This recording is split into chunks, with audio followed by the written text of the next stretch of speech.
We had 10-Yard Fight from Irene. That's right, the people who brought us R-Type brought us 10-Yard Fight. And maybe you've played this game and you're like, oh man, it's a little antiquated, it's a little rough, it's like a football game, but it's, could have been better. Well, again, we got it in 1985. The game came out in 1983. It's not that it's a terrible game, it really isn't. It's just that there are better football games after this, but in 1985, this is what you had for the NES. We had baseball as well, can never go wrong with baseball. Non-licensed teams, nothing wrong with that. And this is kind of your typical baseball game, but this one maybe paved the way for how baseball games would be played on the NES for years to come. As far as like what button does what, how you steal bases, how you, pitch to other bases to make sure that they don't steal. It's baseball. It's not bad. We had interesting new games like Clue Clue Land. Now, first of all, the name alone means nothing, right? And the characters are kind of cute, but the game itself is just kind of confusing because you don't really know what you're doing until you just kind of figure it out, And especially with like the weird controls. Like you don't actually move which direction you're going, you're constantly moving. It's your controls that tell you which hand to put out to kind of rotate or pivot around these little pole ball thingies. These little spokes or whatever they call them. So these little coins that you're not really collecting, you're making them appear. Well, they look like coins anyway. And they create a design or a picture. But then you have these little enemies in your way that just, keep blocking you, or you gotta push them out of the way or stuff like that. Every once in a while, like a new barrier will pop up that'll just kind of get in your way. This was a game that I remember not liking back in the day, but I enjoy it more now than I did then. I think back then I just couldn't get a grasp on it. I didn't get it. I was like, nope, I'll move on to something else. But there's a little charm to this game. I kind of like it now.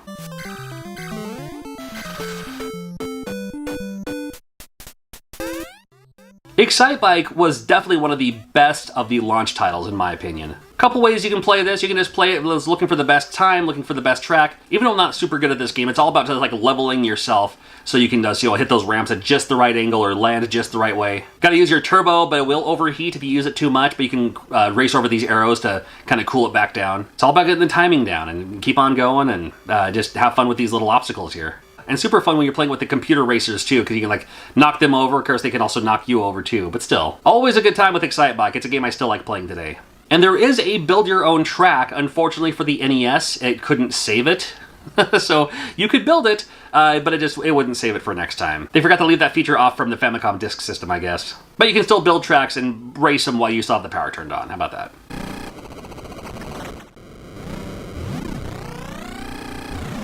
We had golf. Yep, it's golf. Ice Climber came out in 1985 for the NES. It's a game that everyone said they liked, but they secretly don't. Now, I don't know if that's actually true or not, but the jumping is awkward. The jumping is just so weird in this game. It's not great. The detection, sometimes you float through the blocks. Sometimes you try to land on something you just can't move over in time. This game is very, very frustrating with the controls. This game is addicting, though. It makes you want to keep playing because you know you can do better next time. However, it's just super frustrating to climb all the way to the top. Got these Yeti things in your way. You can bash them if you want. They'll run out of the way. The bonus stage at the very end, you can collect the items and all that, and then try to grab onto the bird here. Yeah, for some reason, classic Nintendo loved their bonus stages. So, Ice Climber, super frustrating, but man, it was one of those games that everybody played. Oh, and just so you know, the Japanese version of Ice Climber, instead of having Yetis, has seals. Yeah, you club baby seals. Anyway. Kung Fu, another great arcade game that came out in 1985 for the NES. Kind of Enter the Dragon style. You gotta work your way up, fighting off these enemies to get to where you need to go. You got punches and kicks, and you can jump and kick them in the face if you'd like as well. A little foot sweep if you'd like, sure. Sometimes they don't really attack you. They just like hug you. They just hug you to death. That's kind of weird, but still. The more you work your way up, more enemies appear, more obstacles get in your way. Another one of those games that just, man, you just want to keep playing it. You just want to do better next time, do better next time. Kung Fu's a classic.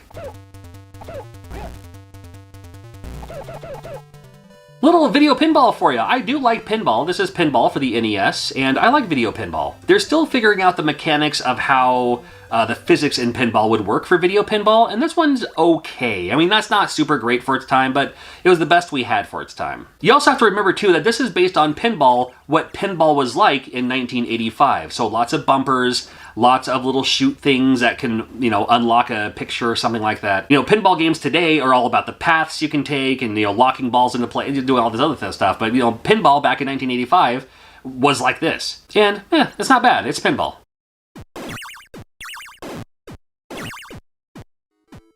Another sports game with soccer for the NES. This one actually plays pretty well. It's actually not a terrible game. It's not super bad, even if you're not really into sports. This one's, it's still kind of fun. Don't really need to say more about that. It's literally soccer, but, there you go. Soccer. Yeah.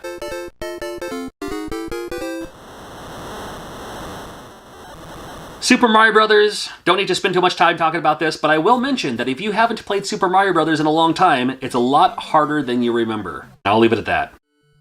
I remember playing a lot of tennis for the NES, and I don't know why. I'm not the biggest fan of tennis. It may be just because it was one of those games that we had, so of course I played it, and you can play 2-player on this one, so not bad. You got a couple of different kind of hits you can do. You can lob it or just chuck it or whatever the case is. I'm sure there's a better term for this too. The scoring system in tennis, I'll never understand with the whole point system. I could look it up, but man, I'm not that interested, I guess. Tennis was fine. Wrecking Crew is a personal favorite of mine. I mean, what's not to like? You just break stuff. And you play as Mario in this game. He's gone from carpenter to plumber to now destroyer of things, I guess. And you have to basically just destroy everything on screen that's destroyable. Only problem is sometimes, especially in the later levels, like you might break a ladder, but then it turns out you needed the ladder. Now there are other enemies and obstacles in your way, including sometimes a phantom second player that tries to bump you off the the scaffolding, but of course you can also hit them as well. This game also does feature a edit mode, so you can actually edit your own map if you'd like to challenge yourself or challenge a friend or something like that. 100 levels in this one. I love Wrecking Crew. So happy that it was one of the launch titles, man. And Wrecking Crew is still fun today. I still like this game a lot.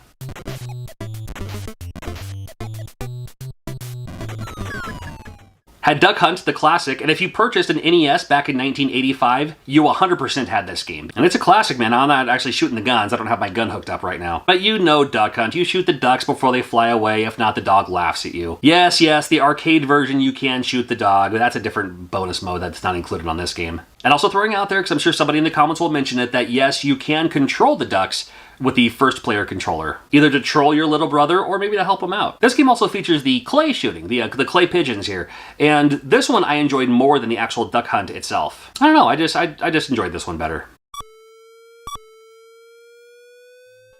Hogan Ali, another Zapper game that was super fun. This game might be nice for parents because you don't actually shoot other characters. You just shoot their cardboard standee. And you have civilians, but then you also have the bad guy. And you have to make sure that you shoot the bad guy, not the good guys. Again, I don't have a Zapper hooked up, so I'm not actually playing this game. It's just going through. And like Duck Hunt had the clay pigeon shooting, this one has the trick shot. And the trick shot is you have to shoot the can to get it into the different point variables. Just another little bonus game. Little extra game for you for the price of your purchase there. Wild Gunman, yet another great Zapper game. In this one, you actually shoot the people. They come out there looking all menacing, and then when they say fire, that's when you pull your trigger and fire at them. This is more about the reaction timing than about, skill shooting. But you still have to shoot them. You still actually have to hit them. And then for the extra mode in this one, this is called Gang. It shows you the saloon and they might pop out of a window or something. I do like Wild Gunman. I may have played Wild Gunman, I probably played Hogan Ali more, but Wild Gunman I played a lot. If you had Rob the Robot, you had Robo Gyro, or Gyromite. I know it says Robot Gyro, but still. Now, you can play this game by yourself without the robot. The second controller, the A and B buttons will raise and lower the different pillars here. Of course, the fun of the game, the reason you want to play this game is to use Rob the Robot to hit those buttons for you, but if you just want to play it by yourself and use the other controller to hit the buttons, you can do that. It's fine. The gameplay, when you're playing the game, the music that plays in the background music, I guess they call it. Took me long enough to think of what it was. The background music to this game is super awesome. I wish they would bring this back in some capacity.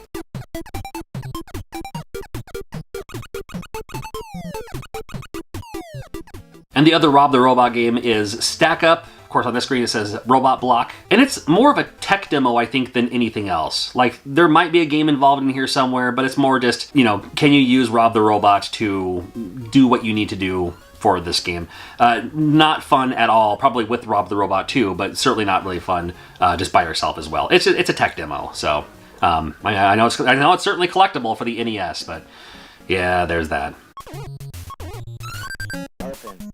I'm going to quickly acknowledge Donkey Kong, Donkey Kong Jr., Donkey Kong 3, Mario Brothers, and one of my personal favorites, Popeye. Those 5, I put them as a whole, they are definitely on the list, but they're more like early 80s arcade games that came out on the NES in 1986. And there will be some games on this list that were arcade games, but they're more mid-80s. It's my list, I'm making up the rules, how about that? I mean, we gotta talk about Ghosts and Goblins, right? You play as the brave knight Arthur, trying to rescue the gal. In this game, iconically hard. Now, I have friends who can beat this game. I've never made it past like the 3rd stage. I do love the fact that it gives you a map at the beginning of the level. I love that you can, see what you're looking into, like what to look forward to. And if anything, I gotta give this game a shout out because you actually get 1 extra hit. Now, this game could have been a 1-hit kill game, but it's not. And that was part of the fun, that was part of the gimmick, is when you do get hit, then you lose your armor. And then you're just in your underwear running around. I thought that was a brilliant idea. Only a few weapon upgrades on this one, however, love this game. It's a classic game. It's hard. My goodness, it's hard. But it's definitely one of those games, like, if you can beat this game, that's them to be some bragging rights for sure. If you had an NES back in 1986, no doubt you had this game.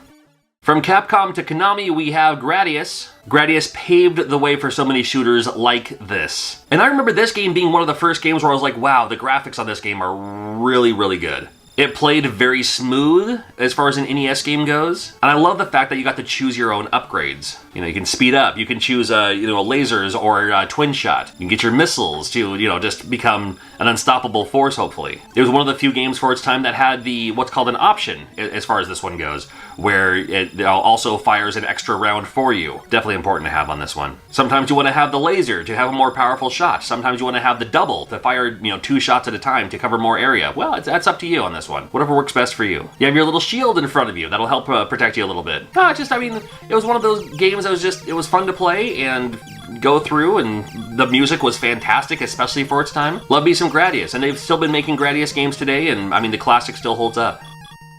We have Balloon Fight. Now, although I completely understand this was also in the arcade as Versus Balloon Fight. In fact, if you play Versus Balloon Fight, there's 2 stages. The screen scrolls upward, which is kind of nice. And although, yes, I could have put this in that first round of other classic arcade games along with Donkey Kong, Donkey Kong Jr., Popeye, and them, this one gets a pass for me, and for a couple of reasons. Now, this game, unlike Donkey Kong and Donkey Kong Jr. and them, was a Versus arcade cabinet. So yes, it came out in the arcades on that kind of Nintendo Versus style, right? And it released in North America in 1986. The NES version is kind of its own version. Like, again, it doesn't scroll. You can still do 2 players simultaneous. It's still super fun. If you're not familiar with Balloon Fight, it's basically Joust. And if you're not familiar with Joust, it's you have to pop their balloons before they pop yours and then kick them off the stage. It's a ton of fun. Still love playing this game today. But what this game has that the arcade ones don't have, it has the balloon trip. And this one is just a single player kind of reverse side scrolling. It goes the opposite direction on this one. How far can you get without getting zapped or electrocuted by these little things that are floating around in the sky while collecting all the balloons? It was a black box title, and if you were playing NES in 1986, hopefully you had this game. Although the title screen says 1985, it came out in Japan in 1985. Came out in the US in 1986. This is 1942. This is a game that many complain about the soundtrack of this game because it's very just kind of like drum cadence, military style. However, still a fun shooter. Still like this game. It's a little simplistic for its time. Like, it doesn't have a ton of weapon upgrades. You can upgrade your shot to have more bullets, I suppose, and you don't have a weapon crash. You have a rotation where you can kind of like do a little loop-de-loop, little flip, and that will dodge enemies that are under you. That'll dodge bullets. You can only do a few of them per stage or per round, per session, I suppose. But this game gets pretty crazy after a while. Like, all the airplanes coming in and flying around in different directions and all that. And it's one of the ones that started, a lot of this style of game. It is monotonous, so it is a chore to kind of go through this game. It is for me personally, but it's still a lot of fun, and it's 1942, and it's a classic. Chubby Cherub is a game I'm very nostalgic for. It's a game where you can, jump on the platforms, jump on the buildings and everything, the rooftops, but you can also just fly through the whole stage. Now, the more you're flying, the more your power meter is disintegrating. However, you can, get more power back by eating all these treats that you see all over the stage. You can just keep flying for a while. There might be a couple of times where you have to, drop your flying power just to run around or jump around or whatever. These dogs are in your way. You have to shoot love at them. You're shooting your hearts to defeat them. But really, you just keep going through the stages and grabbing all the food you need to get through, and then finally you find you know, the dude at the end of the stage, and that's what can carry you on to the next stage. And it's an interesting game. There's more story and lore to this. It was a different game in Japan. Like, you play as a ghost in the Japanese version, so there's a story involved there, like from like a manga or anime or something like that for its time. So when it came out into America, it's like that didn't quite translate well. It's like, what's happening? What's going on? You know, maybe the Japanese one makes more sense, but I had a lot of fun with this one, and still do every once in a while. Another classic arcade game coming to the NES in Karate Champ, and this game has some of the worst controls of an NES game of all time. But if you've ever played the arcade game's controls weren't that great either. Now in the arcade you had 2 joysticks, and depending on which direction you do the joysticks, you know, like one goes up, one goes down, one goes this way, one goes that way, you'll do a different maneuver. A kick, a punch, a jump kick, a jump, whatever the case is, you know, leg sweep, whatever. So more often than not on this game, you're just hitting random button combinations, so you have to hit the A button or the B button, and then a different direction, and you'll kind of attack something different, whether it be a punch or a kick or a jump kick, or you'll jump over them. Sometimes you don't even know. Like sometimes you'll do a spin kick and you're like, oh hey, I accidentally hit them and I got a point for doing that. And this game works off a point system. Like you can do a half point, or if it's like an awesome maneuver, like you're attacking them while they're attacking you, you might even get a full point, and that's what you're looking for. I still had a lot of fun with this game. I remember playing this game pretty regularly on a 2-player mode, just, you know, for the hope of the good of the cause. And although you can do all these fancy footworks, you can do all these fancy techniques, when in doubt, kick in the groin. I'm speeding up this footage a little bit, but sometimes you just have to wait for them to come to you, and a swift kick to the groin, baby.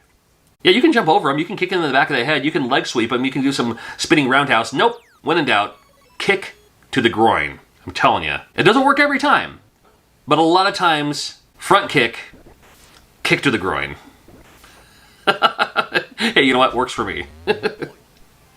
In 1986, we had games like Ninja Kid. Now, during the time of the NES in 1986, as you've seen, so much of it is arcade ports. It's like, hey, here's the arcade version, and now you can play it at home. And very comparable to arcade graphics and everything, for the most part. Ninja Kid was one of those for the NES, so, you know, it's like you took a gamble on it, you took a chance, you took a choice. This is also during a time when not a whole lot of places had video game rentals. I didn't remember seeing video game rentals until like 88 or 89, somewhere in there. Not to say they didn't exist, I didn't see them. So looking at the back of the box, you're like, yeah, that looks pretty good. And the game itself, yeah, it's pretty good. Kind of fast moving on this one too. Like sometimes, kind of like Sonic the Hedgehog, where you run so fast you can't see what's coming up next and you lose all your rings. It's a little bit like this one, only this game's a one-hit kill. So you're just like moving so fast and all of a sudden, oh, there's a shuriken in the face. I mean, you can kind of avoid that by just keep on launching your weapon, whether they're there or not. That works too. But multiple platforms, multiple layers, you just keep on going through. And interesting that like the overworld map area kind of changes every time too. It's a little randomized every time you start the game. Now this was another one like Chubby Cherub, something different in Japan. It's based on the classic manga Gegege no Kitaro. And that's what it was in Japan, but nobody would buy that if it came out in America. So they just, you know, they changed some of the graphics, called it Ninja Kid. Worked out pretty well for them, I suppose. Oh, it worked out well enough. I mean, it made this list for me. Another black box title came out in '84 in Japan, but came out in 1986 in America. It's Urban Champion. This game, as I found out when I was ranking games on black box titles, I might be the only one who likes this, but you gotta give it another chance. I love this game. I know a lot of people don't. It's a lot like Tug of War, only instead of dragging them towards you, you push them in front of you, and by push, I mean punch them in the face. Or you can punch them in the gut, too. Whatever works best for you. There's 2 ways you can punch. You can do upper or lower, or you can do a strong one, which gives you a longer time to wind up before you punch, or the quicker little tap, which will make them go back a little bit more, a little bit more, a little bit more. And you just keep going until they finally fall into the sewer. But just like real life. What? No, that's how this game works. And then when you go later on too, sometimes they'll start dropping things from the ceiling and stuff like that too, like dropping flower pots on your head. I love it when you're like beating each other up and then all of a sudden the police drive by, so you play coy and it's like, oh, nothing to see here, nothing going on, you know. We're not having a fight club in the middle of the road. Now, I would understand if you grew up with games like Street Fighter 2 and then you went back to this game and you're like, ha, no. But I mean, this is during a time before Street Fighter 2. This is one of the first, I mean, along with Karate Champ, one of the first, you know, one-on-one fighting games. Maybe it's the first one ever, I don't know. Came out in 1984, could be between this and Yar Kung Fu, I don't know. So Urban Champion makes my list of games that you probably played in 1986 for the NES. 1987, the first game released was a game by Capcom. Trojan brings the arcade classic home to the NES. Now, Trojan, in my opinion, not the greatest game in the world, but it's still worth a play. It's a post-apocalyptic world, but here's you with your sword and your shield. The unfortunate thing is, even in the arcade, you have a sword button and a shield button. Up is jump, and up should never be jump unless it's a 2D fighting game. But still, the fact that you had a shield is kind of cool, even though sometimes the enemies attack too quickly, and it's hard for you to block the attacks and everything like that. Again, not the best game in the world from Capcom, but it was a decent arcade port. I do have fond memories going down to my local gas station, the Tiger Mart, getting a big gulp, and playing me some Trojan when I had an extra 25 cents. Pro Wrestling came out in 1987, and this game, more than any other game, was the reason I knew I needed an NES. Now, I was aware of the Nintendo Entertainment System before this, and I didn't have mine yet. But as soon as I saw this game in action, I knew I had to have it. Had a cast of characters, 6 wrestlers to choose from, and depending on who you play as, you have your own specialty move, just like your finishers, man, I love it. Some seem a little bit more devastating than others, but still the fact that each wrestler had its own moves that only they could do and no one else. And most people love Starman, and Starman's great and everything. I liked the Amazon because the Amazon would do the old heel move, you know, stab him in the head with a fork and then like show the referee that his hands are clean, didn't have any weapons. Pro Wrestling, in my opinion, still fun today. It's easily one of the best wrestling games we had on the NES. An arcade classic in Russian Attack from Konami. The best pun in video game history.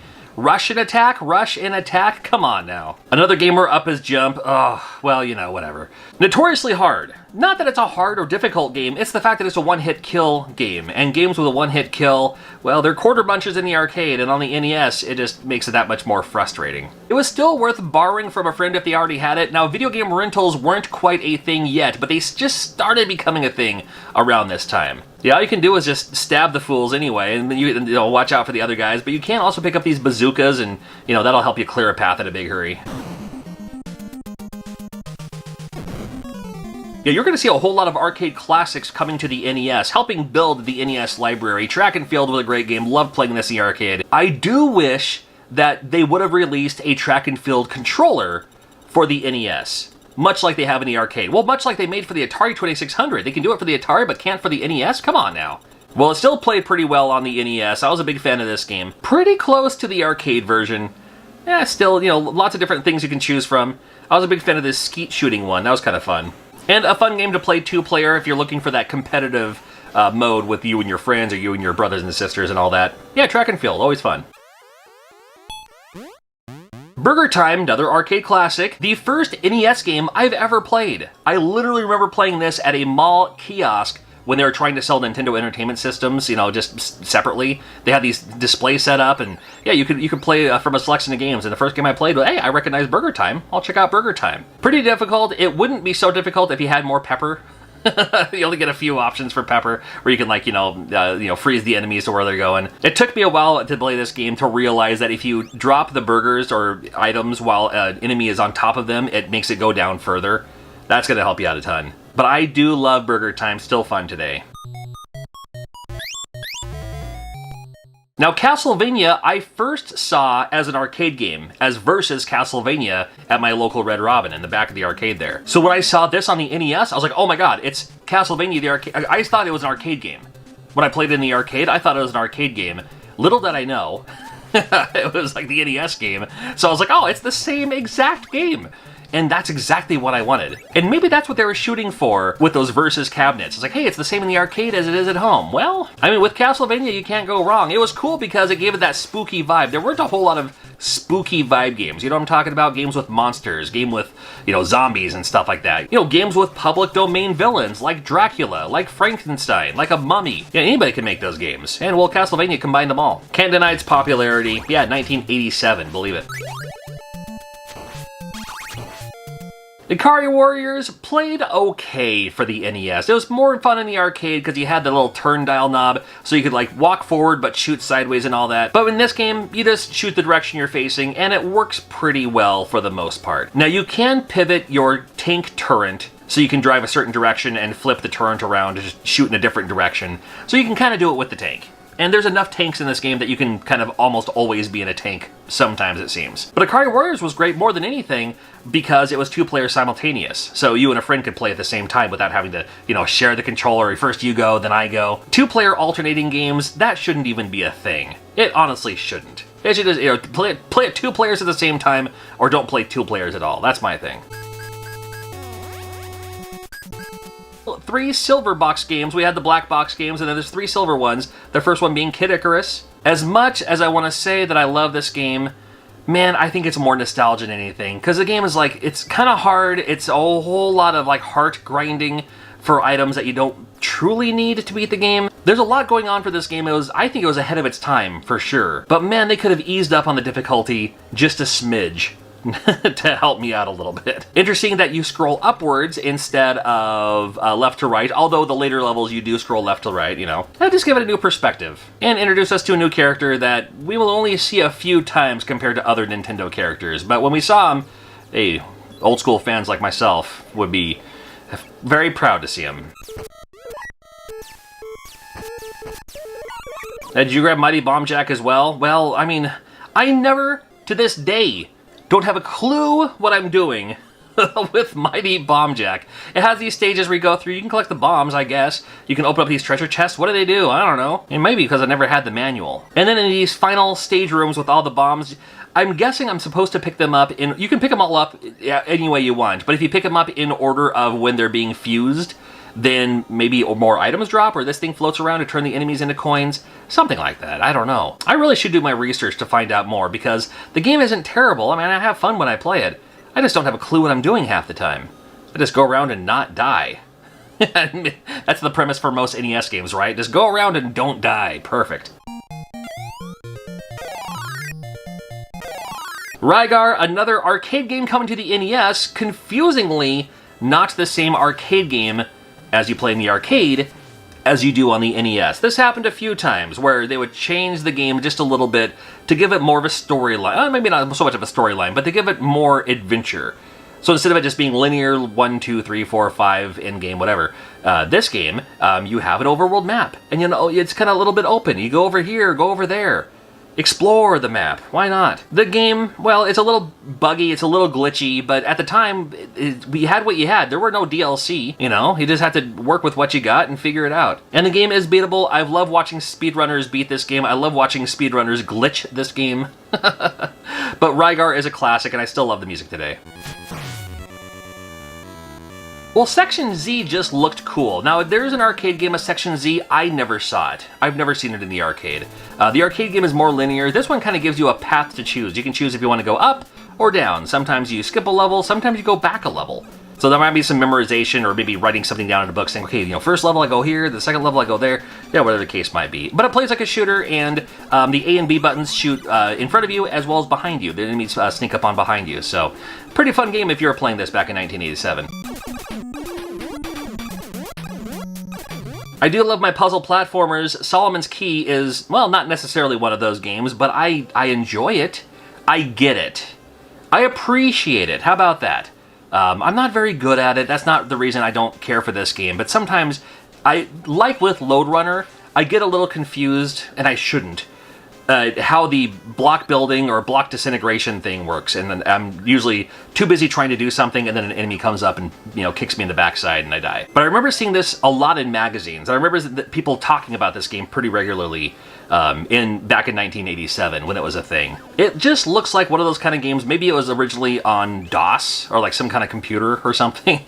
Maybe it was, I don't know. But I remember more hearing about Solomon's Key than actually seeing it, and none of my friends had it that I remember. So I didn't get a chance to play it until much later. Ever heard of Metroid? Well, I mean, we're still waiting for like a Metroid Prime 4 or something new. I mean, they had the other new Metroid game that came out kind of recently, I suppose, as of filming this video. But this is the first one, and this one was the one I was like, oh my god, you're in this huge area, in space, aliens, you're in this, you know, you're in this suit. They can get upgrades, you can jump higher, you can shoot farther, ice beam, wave beam. You get to choose which beam you want at the time.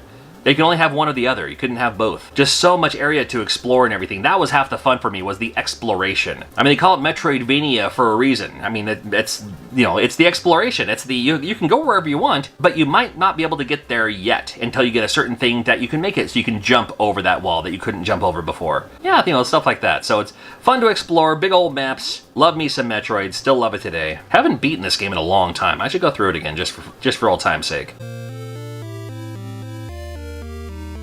Do not need to spend a whole lot of time talking about Legend of Zelda and the impact it's made. Adventure for the Atari 2600 was my favorite Atari game, and then playing this game to me was basically Adventure for the NES, but so much more in depth. This game, get this, yo, seriously, this game took me 2 literal years to beat this when I first played it. Now, of course, it was off and on, and of course I was going to school at the time, and I did other things, and hung out with friends, and I collected Garbage Pail Kids, you know, other things happening at the same time, right? But I couldn't imagine any one game that I would play consistently for 2 years straight, you know, going back to it until I finally beat it, than this game. Now, of course, when you play it now, you can go through it in a couple hours, you know, 2 or 3 hours, whatever. But at the time, when we didn't have guides, we didn't have the internet, all you had to do was make friends with people and share secrets. I have friends today because of The Legend of Zelda, to tell me where the 7th palace was, or to tell me, you know, how to defeat a certain boss or something like that. Legend of Zelda is always going to be one of my favorites, forever.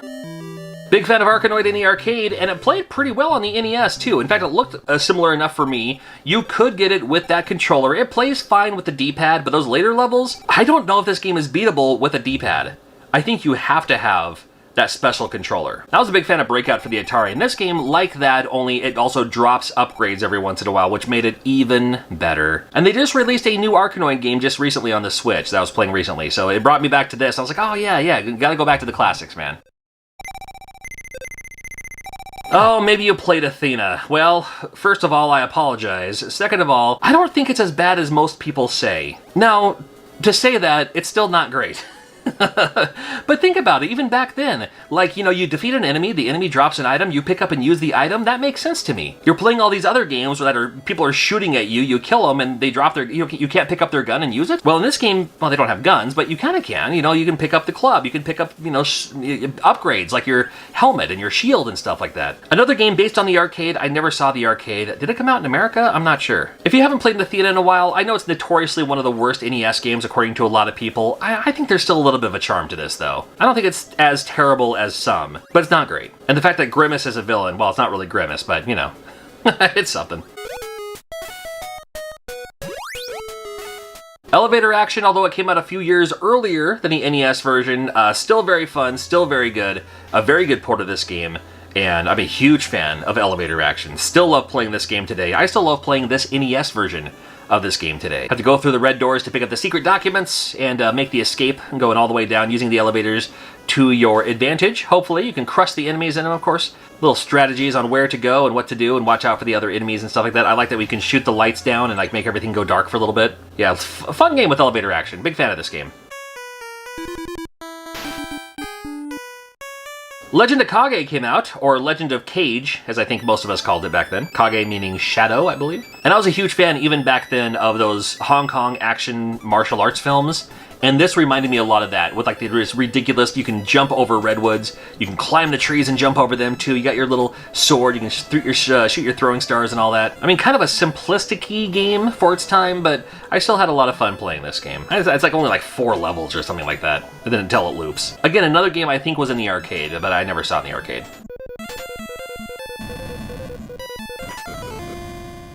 Well, I was curious to play 3D World Runner because it looked like Space Harrier, and it turns out it's not exactly like Space Harrier at all. The only thing that they have in similar is kind of that 3D view. And there was the 3D option for this game too. But instead of floating around, you'd have to jump, and you have to jump over these holes and watch out for those too. I remember seeing it, I remember I had to play it, I'm glad I played it, maybe you did too.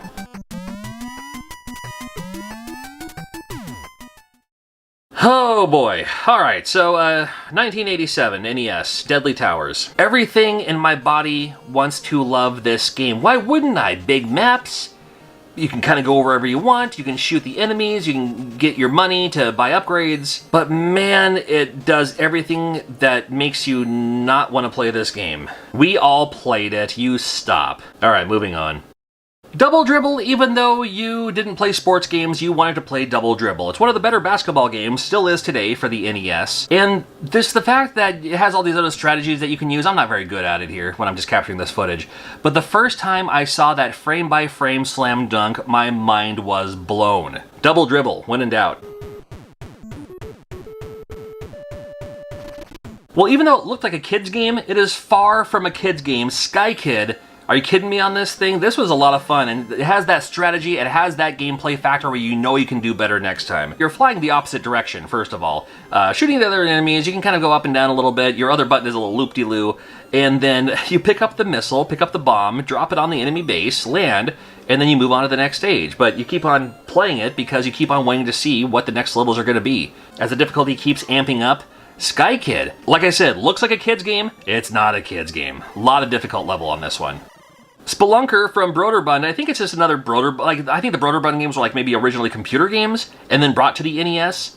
Because I remember seeing this on something else before I played it. I was like, oh, it's this game. It's the game where you die if you fall 3 millimeters. Okay, well, still it's pretty cool, and I still kind of had fun with Splunker here. I just kind of go around the mines and shaft and grab the bombs and blow up stuff. Man, not wrong. Huge fan of Spy Hunter in the arcade. Believe it or not, Spy Hunter came out in 1983. But it came out for the NES in 1987, and it played very well, in my opinion. It took me forever to realize you're not supposed to shoot all the cars. You're only supposed to get rid of the enemy cars. When your score starts flashing, it's because you killed a civilian. You're not supposed to do that. Spy Car. Huge fan of James Bond, so you drive up in the back of these things and get your weapon upgrades too. You can get oil slicks or smoke screens, you know, missiles to destroy the helicopters and stuff like that. You cannot beat this game. It is a high score getter. A lot of fun to be had with this game, though. Check out Spy Hunter for sure. It's always a cheap game to find at conventions and all that, too. Stinger, which was confusing for a name, but we didn't realize it at the time, or I certainly didn't. This was my introduction to Twinbee. Now, I was a big fan of shooters at the time, like Gradius and stuff like that, but when I saw a game like this, where the enemies were unique, it wasn't just other enemy ships, it was things like donuts, and turnips, and toilet seats, or, you know, whatever, whatever it was.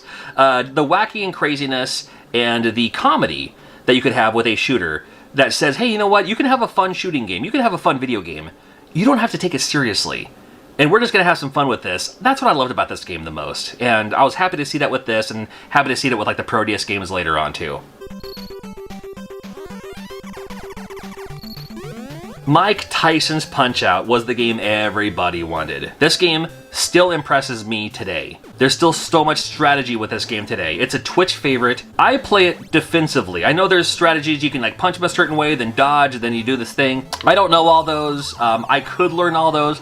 I just like to play it at my own pace, though. I play it defense, and that's the other thing about this game is you can either play it like offensively, where you just keep on going for broke and hopefully you'll land a punch, or play it defensively, where you wait for them to strike, move, and dodge, and then get them and know the strategies and then the different characters in this game. Oh man, such a fun game. Still fun today.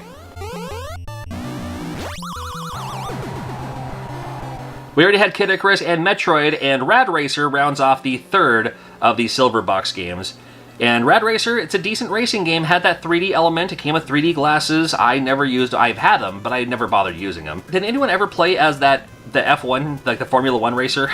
I think we only played as the red car anyway. And I thought it was kind of fun that you could choose the soundtrack too. When you hit the down button, there's 3 different songs you can choose from. Yeah, that's kind of fun. And Squaresoft, the people who brought us Final Fantasy, made a racing game. Hey, can we get a new Rad Racer? That might be kind of fun.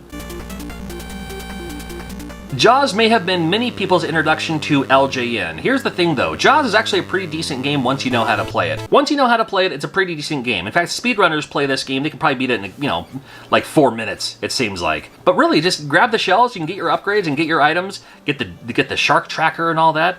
It's actually kind of a fun game once you get into it. I'm a big fan of Jaws, and if you're just like, oh, I'm not gonna play Jaws, it's LJN. I mean, give it another chance.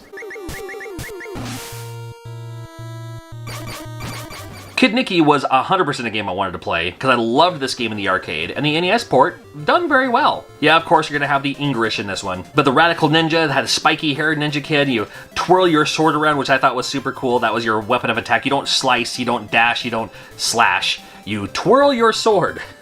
like a baton, I guess. And the bosses were pretty creative too. I like that when a game would have like, you know, fun creative bosses too. I love me some Kid Nikki. And if you didn't know, I've done videos on it in the past. There is a Kid Nikki 2 and 3 in Japan for the Famicom. 3 ain't great, but Kid Nikki 2 is really, really fun. If you like Kid Nikki 1, you'll like that one. That's another video for another time. Oh, and then we go on to Super Pitfall. Now, Pitfall, famously, one of the best Atari games of all time. Super Pitfall, notoriously one of the worst NES games of all time. The very first thing most people do, go down the ladder. That happens every time. Okay. Now, I'll give it to Pitfall. Huge level to explore, huge area to explore. But man alive is, you know, just... You know what? Let's move on. We have the Goonies 2. Where's the Goonies 1? Well, Goonies came out for the Famicom, and there was a Versus Goonies in the arcade. That's what I played first. I was a big fan of those, and still am. Now, Goonies 2 plays more like a Metroidvania. In fact, it could have been called Gooniesvania. Or Metroid Goonie, I don't know. Big area to explore, open the doors, get the items, you're trying to rescue the kids, eventually saving a mermaid. Would have made a great plot for a Goonies 2 movie. But instead we got the Goonies 2 video game that suits me fine. I haven't played this game in a while, and I would love to play through this game. I've only beaten it once, playing from start to finish, back in the day. Would love to do it again sometime soon. It's on my bucket list of games to beat again. Top Gun, as I've joked before, Top Gun is the game that everybody had in their collection and nobody bought it. It just showed up one day. You're just like, oh, I guess I'll play Top Gun. Here's Top Gun laying around here. It's actually a pretty decent game. It was a pretty fun shooting game, flying game. You fly around, you shoot other enemies and stuff like that too. 1987, a huge year for Top Gun. In fact, 1987, Top Gun was the first commercially available VHS tape. Because before that, if you wanted to buy Star Wars on VHS, you were paying $100. Top Gun sold for something like $25, which was very affordable for a commercial VHS tape at the time. Kind of paving that way. A lot of people don't care for the landing sequence in Top Gun. I'm here to tell you, it's doable. Just do what it says to do, and cross your fingers and hope for the best. I lucked out this time. I don't always luck out. And if you were asking for a Christmas present in 1987, heading into December, had a couple of options, the first one being Mega Man. Not Mega Man 2, not Mega Man 3, not Mega Man X, not Mega Man Cross Dimension, not Mega Man Alpha 694321. This is Mega Man, the first one. Because at the time, it was the only one. And this IP, I'm telling you, Mega Man, how it looks in this one, is how he looked in all of them. It's just the same one. Why would you change the graphics? Other games are like, oh, let's make them more shaded. Let's make them... Dude, don't touch it. It's fine. Great music, great level design. When you beat the boss, you can use their item against other bosses. What a brilliant idea. What a brilliant idea. The first Mega Man, because they're still kind of doing the arcade thing, looking for a high score, you have a point system in this. You don't have to worry about it, though. And it's just fun to see. You get to choose where you want to go and, you know, hope for the best of everything, man. Mega Man is fantastic, and it certainly paved the way for a lot of more Mega Man games coming out later. And I'm all for it. Also coming out in the month of December in 1987 is Wizards and Warriors. I've talked about this game several times. Huge fan of this game. You can beat it the first time you play it. Unlimited continues. This game made by Rare. Love the animation, love the music. Big levels on each stage and everything too. You pick up different keys. Those keys will open up that color of door, that color of treasure chest.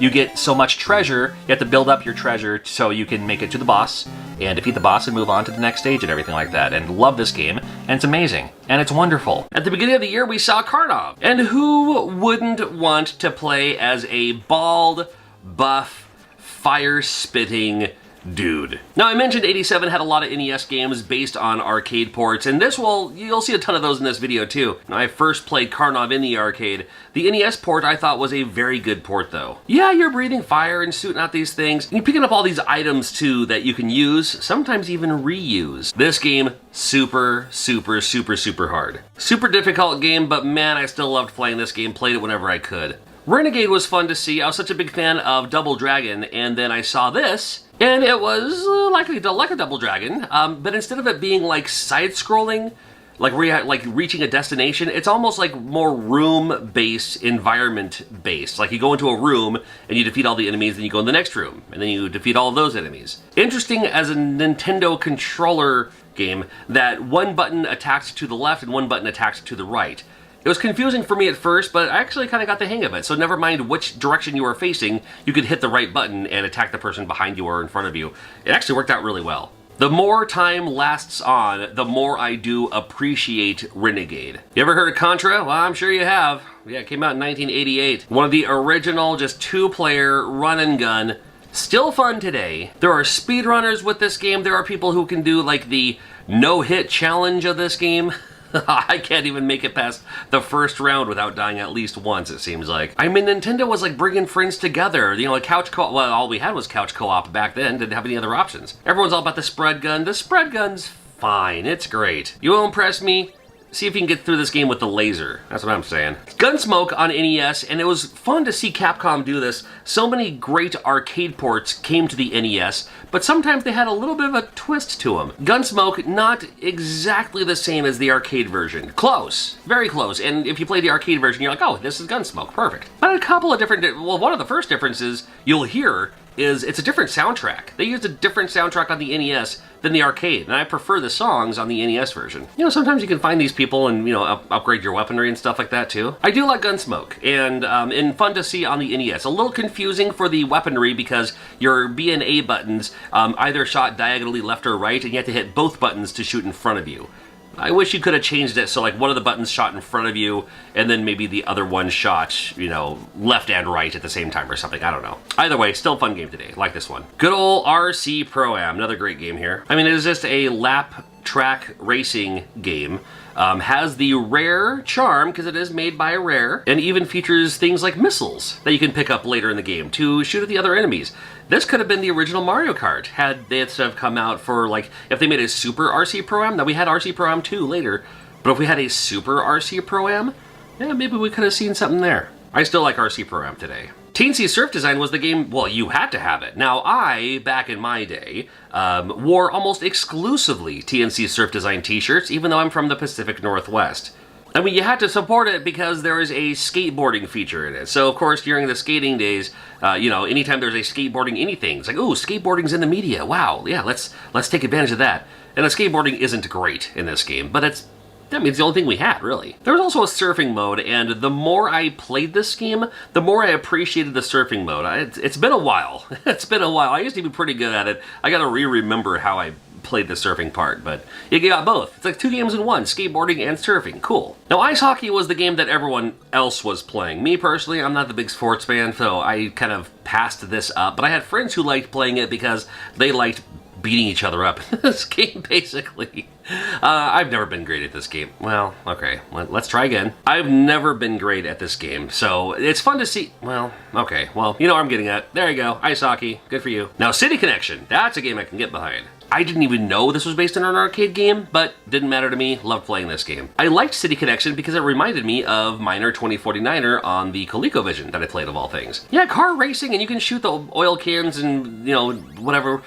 But you have to fill in the tracks, the paths, and that's how you move on to the next stage. Has a catchy tune. I think it was fun. Rambo, another great game. I remember I had some friends who didn't care for it because it was so common. Well, maybe not when it first came out, but when game trading started to come about, they're like, I remember seeing this one pretty regularly. And, you know, simple graphics and everything, but this was one of the first, you know, this came out before Zelda 2, at least in the United States, but it is that what we call today Metroidvania style, where it's not just level 1, level 2, level 3, it's not linear. You have items you can use. You can build up your character. You know, when you get through these experience levels, you'll have a stronger knife to, you know, stab enemies with. So you're not using your projectile things, which you do have for some projectiles here. There's little spots, little compass maps on the floor that you can, you know, go north or south or whatever, and you're gonna eventually run into a dead end or find where you need to go. Huge fan of Rambo, love this game. Double Dragon did eventually come out for the NES, not exactly like the arcade game, but we'll take it. I have no idea what Grigger is, but okay. It's another game where you build experience points in a way. Like when you reach a certain level, then you can do different moves. Like you don't just start with a drop kick, or jump kick, rather. You have to kind of build up those levels. I mean, it's still pretty much Double Dragon, but it has a little different twist to it, just to make it interesting. I mean, it's not the Sega Master System version, but for the NES version, I thought it was pretty cool. And there was a one-on-one fighting element in this game too that you could play as, which I thought was kind of fun. Metal Gear, oh my god, I remember when Metal Gear came out, when I first, well, not when it came out, but I do remember when I first played Metal Gear, and I was blown away by how large the map was. The fact that there was like a deep story involved with this. You're contacting, you know, home base with your transmitter and all that. Stealth action. At the time, I didn't even think that was a thing, because usually on any other game, as soon as you show up on screen, they all just charge at you, and you got to get them before they get you. But this game taught you that if you just sneak past the guys, you don't have to kill them. And I thought that was a wonderful thing. I mean, full of all the quotes you could possibly use. You know, the truck have started to move. I feel asleep. I mean, in this game, you are attempt to contact missing our gray fox. So, you know, anything's possible. Legendary Wings is a legendary game from Capcom. Again, another game from the arcade, I believe. I never saw it in the arcade, though, but I did like this NES game. Couple of different gameplay styles, too. Got that overhead shooter. I did like this style of game. I like this overhead shooter style. And then I liked when you can get sucked into these. Now, you don't have to do this. I chose to because that was my favorite part of the game when you go through the side-scrolling modes. I thought that was just kind of fun. It's like, oh, you can do overhead and you also got side-scrolling. Yeah, it's like 2 games in 1 again. Come on now. Oh my god, Life Force. I am more nostalgic for Life Force than I am Gradius by a country mile. I played so much Life Force. I was aware of Gradius and it was fine. But this was it. This was the game to have. I remember thinking to myself too, like, oh, they ripped off, you know, they ripped off Gradius and made it better. It's like I didn't realize it was like part of the same universe or or whatever. You know, you just shoot around and, you know, build up your ship and all that too. You get super annoyed when you're all built up and then all of a sudden you die and you, like, you know, lose all your items and all that, and you just contemplate just hitting a reset just to start over again. I hear you. Hudson's Adventure Island, another hot take. Adventure Island is better than Wonder Boy by a country mile, kind sir. Now this is just me talking, but this is, you know, and I did play a little bit of the Wonder Boy, Monster World, those style of games. Those are fine. But man, this was the game for me. Especially when Adventure Island 2 and 3 in them came out too. But very similar, you pick up the fruit, you move on from there. You know, it's just a fun game. And difficult. You can have your Ghosts and Goblins, you can have your Battletoads. In my book, Hudson's Adventure Island, the most difficult NES game. You don't believe me? Try beating it. Come on now. Especially when it gets to like 8-2, 8-3, when you're doing like those weird jumps through the spiders and the fire. Nah, I can't do it. I can't do it. Not even with the Game Genie. I can't do it. Go-Go 13 was a cool one. I wasn't familiar with the character at the time, but I remember knowing for some reason in the back of my mind that this was based on a Japanese comic. You know, manga before I knew what a manga was. Graphic novel before I knew what a graphic novel was. I remember playing this game thinking to myself, this is like a game for adults, I think. You know, first impression was this game will never win Graphics of the Year, that's for damn sure. You know, a little confusing. Sometimes the enemies look like the people who are trying to help you.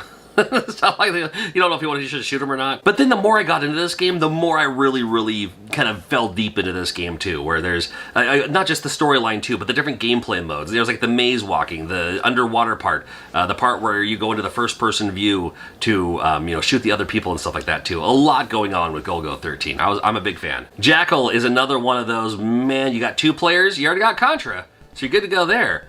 But then Jackal came around. Woo, come on now. Great 2-player, but also an extremely fun 1-player game as well. Overhead shooter, you also got your grenades, your bombs, your save the people and all that too. So you have that element to consider as well. Makes you not want to die more than you need to. At least try not to, because now you're carrying precious cargo in the name of these people you're trying to rescue. Jackal's a great time, not the longest Nintendo game by any stretch of the imagination, but it's super fun, great music. Jackal is way at the top of the list, and it came out in 1988. Milan's Secret Castle was more of my style of NES game. It looked cute, it looked fun, it was a little confusing. Okay, let's be honest, it was a lot of confusing. But when I saw games like this, I was like, ooh, this is my kind of game. This is the kind of game that I gravitated towards. These kind of kid cartoony looking games that have a lot going on with them, and there's a lot of exploration, and there's money involved, so you can buy upgrades and items and stuff like that. And it was a little quirky, you know. I loved it. I loved this game. I've never beaten it, not even with a Game Genie. I've never even gone through it. I really should one of these days. But I loved games like this. It's a little rough for me to come back to today. Even capturing this footage here, I was like, man, I still love this game. Why? It's, you know, your bubbles are going up and down, the jumping's a little off, the jumping's a little weird. I don't know, I just liked this game. I thought it was a lot of fun. 1943, I played this a bunch at the Red Robin in Yakima, Washington. I did like 1942, and hold on, we've got 2 buttons here. Is the first button I'm gonna shoot, is it gonna be a bullet or is it gonna be the crash bomb here? Oh, Oh, I actually got it right this time. Perfect. I usually hit the bomb almost every time. This game's interesting because this game, instead of having your loop-de-loop that 1942 had, you have your crash, which kills all the enemies on screen. This game was interesting because it would drop items, and you can kind of choose the item. By keep on shooting it, it could give you a different weapon. Maybe you want to upgrade a certain thing, or you turn into the what they call the shotgun. I think is what that one is. No, I mean I'm a big fan of the 1940 games. You know, 42, 43. There's a 41. Is there a 44X? I don't know. There's a few of them out there. 42, 43 are the, pretty much the main ones for me. And 1943 is the best of those, as far as I'm concerned. The title screen may say Mickey Mouse, but you know this game as Mickey Mouse Capades. That's right. Fun to see a Mickey Mouse game. The Mickey Mouse games, as I've said in several videos, are generally pretty good. Anything that stars Mickey Mouse as a lead character, you know the game's going to be pretty good. Sometimes very good. And sometimes, like in this case, yeah, pretty good. Pretty good. It was fun to see a Disney license in a Nintendo game because everyone was very familiar at least at this point. You know, Disney was so shoved down our throats by being the coolest magical thing ever. Some people still believe that, but you knew the characters, and so it wasn't like you're trying to, you know, discover a new storyline or anything. It's like, oh, you're waiting for the cameos. You're waiting for someone to pop up, and you can say, oh, I know that guy. Very, very cool. And that happens a few times in this game. And it's actually a pretty decent game. It's a little confusing sometimes, but it's a pretty decent game. Cycross, I remember seeing advertised more than it probably should have. Like in the magazines, and I remember it being a thing in the Nintendo Power, and it just looked cool when I saw the photos, when I saw the pictures, and then when I played the game, I wasn't that impressed. But it was a game that came out in 1988, and it was a game I did at least play. I don't think I ever owned it. I think I had a friend who did, though, and I borrowed his, or I played it at his house or something like that. And I was like, oh, okay, I get it. You know, and now that I saw the pictures and now that I actually controlled the game, now I get it. And it's not for me. Spy vs. Spy. This game was for me. I loved this game. 2-player versus the computer was fine and fun. I would play it 2-player sometimes with my brothers. And it's just an awkward, weird game. I was a huge fan of Mad Magazine, especially during this time. I had a subscription to Mad Magazine for several years in my youngest youth. And the idea that you can play as my favorite part, or one of my favorite parts, I should say. There's a few of my favorite parts of Mad Magazine, but one of the ones I would always look forward to, one of the highlights for me, was Spy vs. Spy. I was such a big fan. And in this game, a little bit like at least the comic strip, you're setting booby traps and everything like that to get all the items so you can move through and escape with all the stuff. And if you're having to be on the same screen, you duke it out, or shank it out, depending. And you can also set up these booby traps behind doors, behind things, so when they're trying to find these items, then they might get it as well, which will, you know, buy you a little bit of time to, you know, do some more exploration on your end. I would have loved it if they would have made a Spy vs. Spy vs. Spy, because there is a third one that pops up later on. Yeah, the girl gray one, but yeah, pretty fun. Super Mario Bros. 2 came out in 1988, and it took the world by storm. Super Mario Bros. 2, for me, was the second round of system seller. When you saw this game, I like this game more than Mario 3. I'll say it out loud. When you saw this game in commercials, when you saw this game in magazines, you're like, holy moly, this looks like an experience. And it was. I don't need to talk a whole lot about Super Mario 2. You're already very familiar with it. I don't need to tell you about the whole Doki Doki Panic nonsense. But since you're here anyway, I'll share with you something, a little trick that you can do that maybe you didn't know you could do. You grab the potion, you get 5 cherries, the star pops up, get the star, drop your potion, go inside the door, go back through the door as it's running out, and you'll hear that alternate version of the Mario 1 theme until you move on through another door or something like that, just so you can hear the whole version of the song. Yeah, the version goes on at least a little bit longer. Yeah, just for you. There you go. Anticipation is the name of this game. I love this game. It's probably, maybe next to Silent Service, maybe next to Major League Baseball, it could be the cheapest, the least expensive NES game in the entire library. And I love it. I unironically love Anticipation. Played it a bunch. I played it, I still pop it out every once in a while, just for fun. And if you're not super familiar, it's a board game style game. It looks like Trivial Pursuit, it's not. It's a board game style game where the different tiles represent a different category. And then sometimes there are connect the dots. Sometimes it'll tell you how many letters are in the word. You guess the word as it's coming up there. Based on where the die is, whatever you land on, if you get it right, you'll move that many spaces to get to the next thing. You fill in those and you move on to the, you know, the upper stages and all that. It's just kind of fun and interesting to see. And I did not plan this. I would not have said this you can blame Nintendo for calling a woman a thing. Leaving it at that.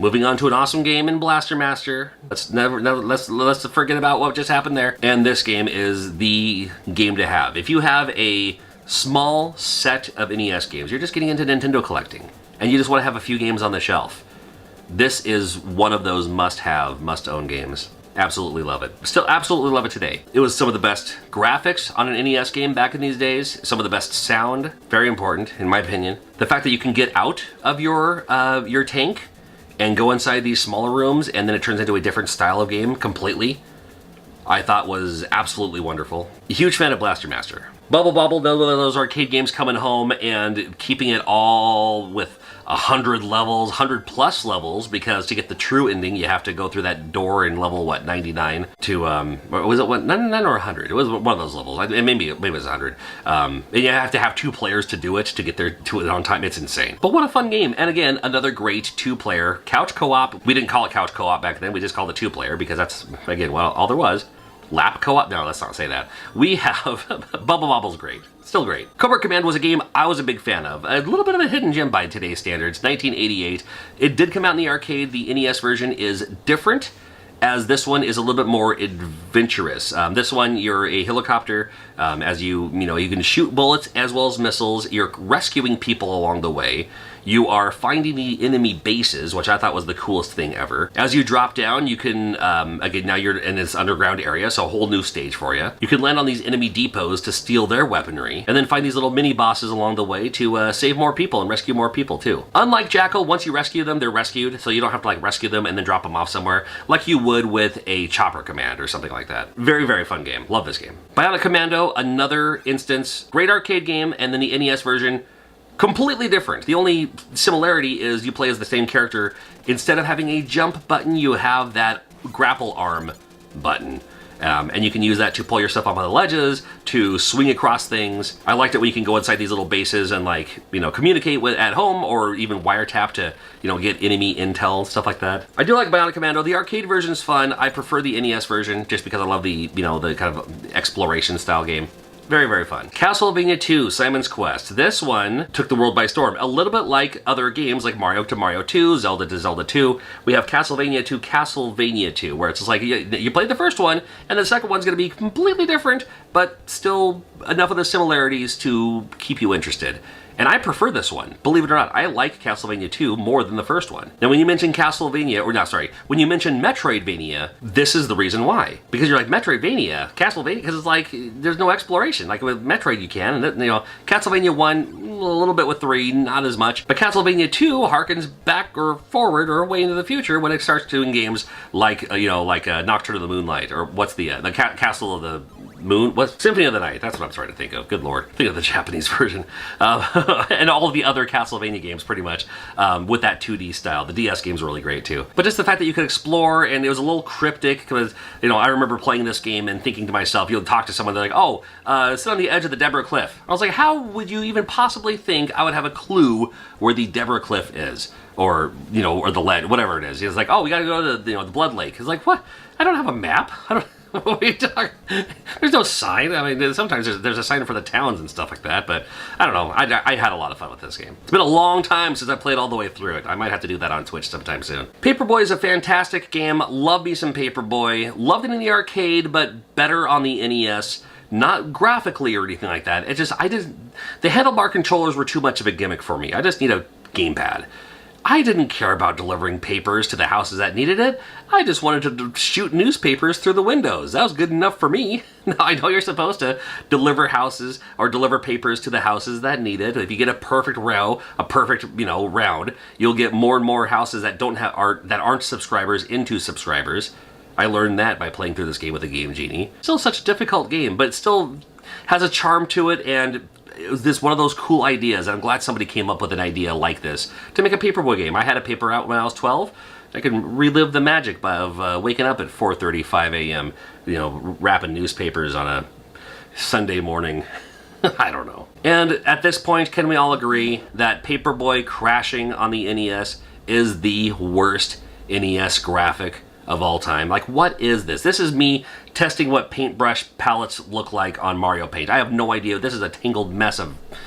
Anyway, Rampage. Now this is a fantastic game. Rampage is a whole lot of fun two-player. You can play it one player just fine. They left out the Wolfman, which is unfortunate, but it's fine because I always played as George anyway, so it didn't matter to me. Crashing through the buildings, you knock them down and move on to the next stage. Tons of levels. I forgot how many levels. There's 100 of them or something like that. Yakima, I believe, my hometown, is a level on this game, like way later in the game. But super fun. I mean, I don't know. It's great. It's Rampage. And fun to see from the arcade to the NES and have it be a very good port. Skate or Die, another game you had to support because it was a game where you play as a skater. So this is a skateboarding game with a few different skateboarding options. That's right. You have a few things you can choose from. To actually play the game, the controls aren't great at all. But you do have to kind of get used to them because, again, this is all you got.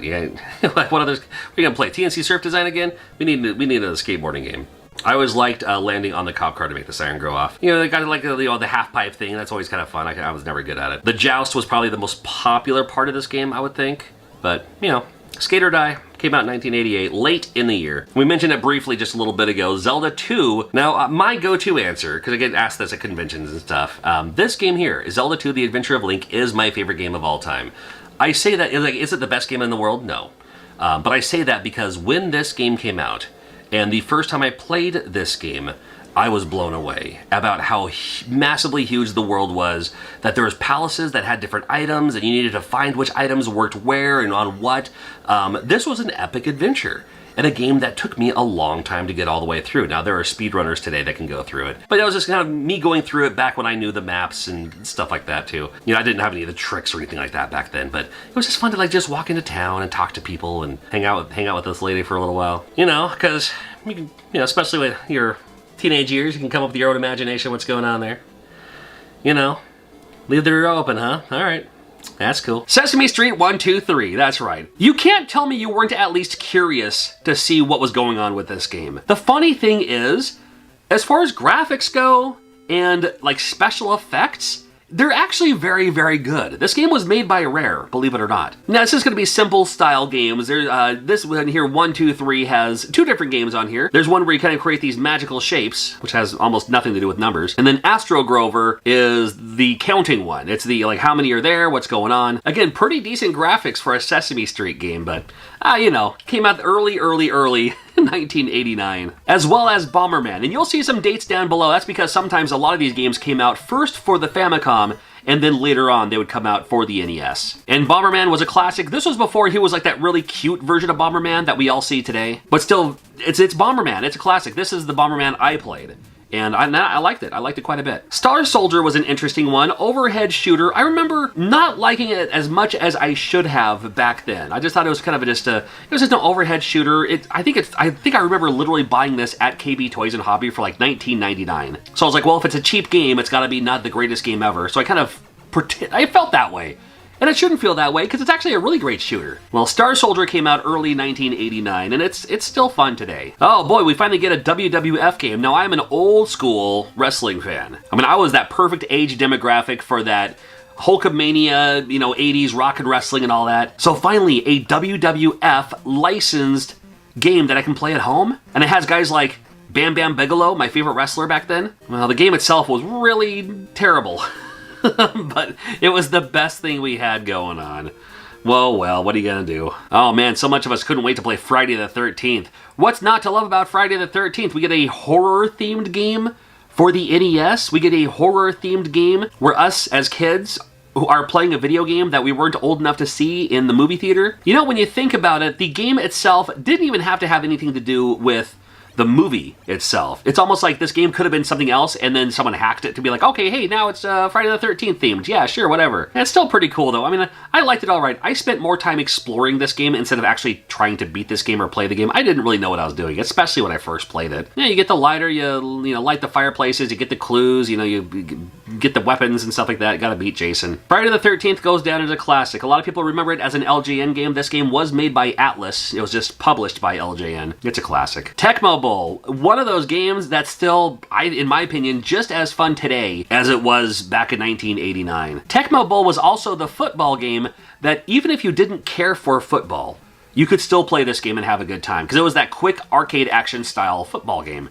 In fact, I bet you there's a lot of people today who are football players today playing it for real life because they found a love for football playing Tecmo Bowl. I gotta find one somewhere. Anyway, or actually they're probably retired by now, just how the age demographic works for professional players, but Tecmo Bowl's fantastic. Everyone always plays as the Raiders. Next time, just for fun, play as Miami. They have, like, their defense, they can slide tackle like 5 yards at a time. It's hilarious. Ultima Exodus. Now, the United States wasn't quite ready for RPGs yet. And me, who loved The Legend of Zelda, I was like, well, this could be a Legend of Zelda game, but then not quite. It's a little bit more strategy. I felt it played more like almost like a strategical board game or something. I'm not sure. They were fun to see. I did like the fact that you could attack literally anyone. It wasn't just like, I want to attack the enemy. No, you can attack townspeople if you want. Kung Fu Heroes is a game I am maniacally nostalgic for, if that makes sense. Is it the best game of all time? I'm not even going to talk about that. What I'm going to talk about is the fact that it sold cheap at KB Toys and Hobby. It was like $19.99. Holy moly, a game I can afford with my own money. So I bought this game, my next door neighbors bought this game, a bunch of my friends bought this game because it was a game that we could all buy. And 2 players simultaneous. I was always down for the couch co-op. I mean, of course it was couch co-op. They didn't have online modes yet back then. And it was all right. You just go around and you can, like, you know, jump around or punch the guys and stuff like that and pick up items. And sometimes there's warp zones and stuff like that to help you proceed in the game. You know what's funny? I never beat this game. I'm gonna beat this game on Twitch sometime soon. Marble Madness, I was curious to see as well, because like in the arcade it uses a trackball. And then on this one you're using the D-pad. Well, it actually plays, I think, pretty well for an NES game. Now I always use the NES Advantage, so with a joystick it worked out pretty well too. On a D-pad, it kind of hurts my thumb a little bit to play this game because of how momentum works, and you have to like pull back and stuff like that too. But Marble Madness, I thought it was great. I loved the animation. I loved seeing the different ways you could die in this game too. You know, shatter or be dissolved with acid and stuff like that. Marble Madness is a fun one. Ninja Gaiden, holy moly. This was the type of game when you play this game, you're like, okay, I want literally every other Nintendo game to play exactly like this game. I knew this game first in the arcade. This one is completely different than the arcade, and that's a good thing. The graphics are great, the play control's great, the music's fantastic. I love the mock Coca-Cola signs, that's great. Got the boss battle, so you know, it felt like a little bit like Castlevania to me a little bit. I was a huge fan of Castlevania, of course. And then the fact that this game had cutscenes, I was like, this game's like a movie. This game, I mean, why do we not have a Ninja Gaiden movie, like live action film, or animated, or something? The Adventures of Lolo, I remember seeing photos of this in magazines. And of course, we didn't have the computers, we didn't have video gameplay of what it was supposed to be like. I remember seeing photos of this in magazines, trying to wrap my head around exactly like, what am I supposed to do, and why are there levels? Why is it so difficult? We can just like, I'll just pick up those things and go out through the front door. Well, I didn't realize that there's so much more going on. You have to like block things in your way, and different enemies had different personality types and stuff like that. Adventures of Lolo quickly became a favorite puzzle-style game for me, especially after renting this. I rented this at Safeway. This is back when you could like rent video games at a grocery store. Man, those were the days. Anyway, Adventures of Lolo, a favorite of mine. Amagon is a game that I can't tell if I like this or not. Every time I play this game, I'm like, I don't know if I'm supposed to like this game. I think I like it. I mean, it's not the worst game, but it's not the best game. But it's not bad. It's not that bad, but it's not bad. I don't know. It's a run and jump and shoot the other guys. Very weird that one of your major power-ups is you turn into this huge Hulk-looking thing and you like just give everyone like European uppercuts. I don't know. This game's quirky. Later in 1989, we had Dr. Jekyll and Mr. Hyde. Now, I saw the graphics for this game. I didn't care about that, but the box art alone was like, ooh, creepy. Okay, I gotta check this game out. Still to this day, don't have a clue what I'm doing. I have seen the Angry Video Game Nerds videos. I have seen other people play through this game. I have seen speedrunners play through this game. I've seen people stream this game on Twitch. I've seen people go through this game. I still don't know what's going on with this game. I kind of want to keep it that way. I think that's kind of fun. Fist of the North Star for the NES was my introduction to Fist of the North Star. I didn't see the anime yet. In fact, when I saw the anime, I was like, oh, they have an anime based on that thing. Okay, so this is apparently popular in Japan, and now here it is here. So imagine my surprise when I'm playing this NES game that has like one step up from Atari graphics, when you can punch people in the face and their head explodes. I'm not complaining, but I certainly have a lot of questions. I was like, did I punch him and give him an aneurysm? What happened? Well, I mean, once I watched the anime, okay, I get it a little bit more now.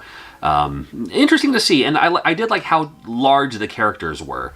I thought that was pretty fun. And this one here, we got this one, and I believe in Japan there were like 2 or 3 of them for the Famicom. But this is the only one we got, and it's probably best to keep it just this one. That was the only one we got. And props to them for still calling it Fist of the North Star. Unlike like the Genesis, they had Last Battle. Well, that was Fist of the North Star. Legacy of the Wizard is a game I absolutely love, and another one of the games I don't exactly know what I'm doing. You pretty much require the instruction manual to figure out what's going on or where to go in this game. You can play as any of these characters. Well, not any of these characters. One of them is like a save kind of thing, or type in the password. But you got the mom, the dad, the brother and the sister, and the pet. You can play as any of them. I always liked playing as the pet because you don't take damage. So you can just explore a little bit more. I would love to. It's one of those backlog games. I would love to go through and just play this game, even with a Game Genie or something. I just never got around to it. One of these days, I'll use a guide. I'll go through this. It was just fun because a huge area to explore. You have to pick up the certain keys and then unlock the boss. And I have typed in like the final password to just defeat the boss kind of thing. But just to explore the whole castle and everything, because only some people some people can use different items that other ones can't. So there's a lot of strategy with that. Unfortunately, it doesn't tell you that in game. You need the manual to know that. Legacy of the Wizard's a classic. It's one of my nostalgic favorites. The music alone, love it. Mappy Land is another favorite of mine. It looks like a kid's game. It's not. I mean, kids can play it too. Like okay. Technically, I was a kid when I first played this game. I still like it today. How about that? I was a big fan of Mappy in the arcade, and then to turn it into like a little adventure game, almost like a Pac-Land in a way, where it just like go through the levels and everything. But there's still the trampoline style that Mappy had, as well as picking up the items. It's super fun. I love Mappy Land. I will always remember Predator as the game when I was collecting a full set about 10 years ago. I was collecting a full set. I had most of the games out of the way. I had most of the heavy hitters and everything. And after I had something like 620 unique games from the 678 licensed games, Predator was one of the games I just couldn't find.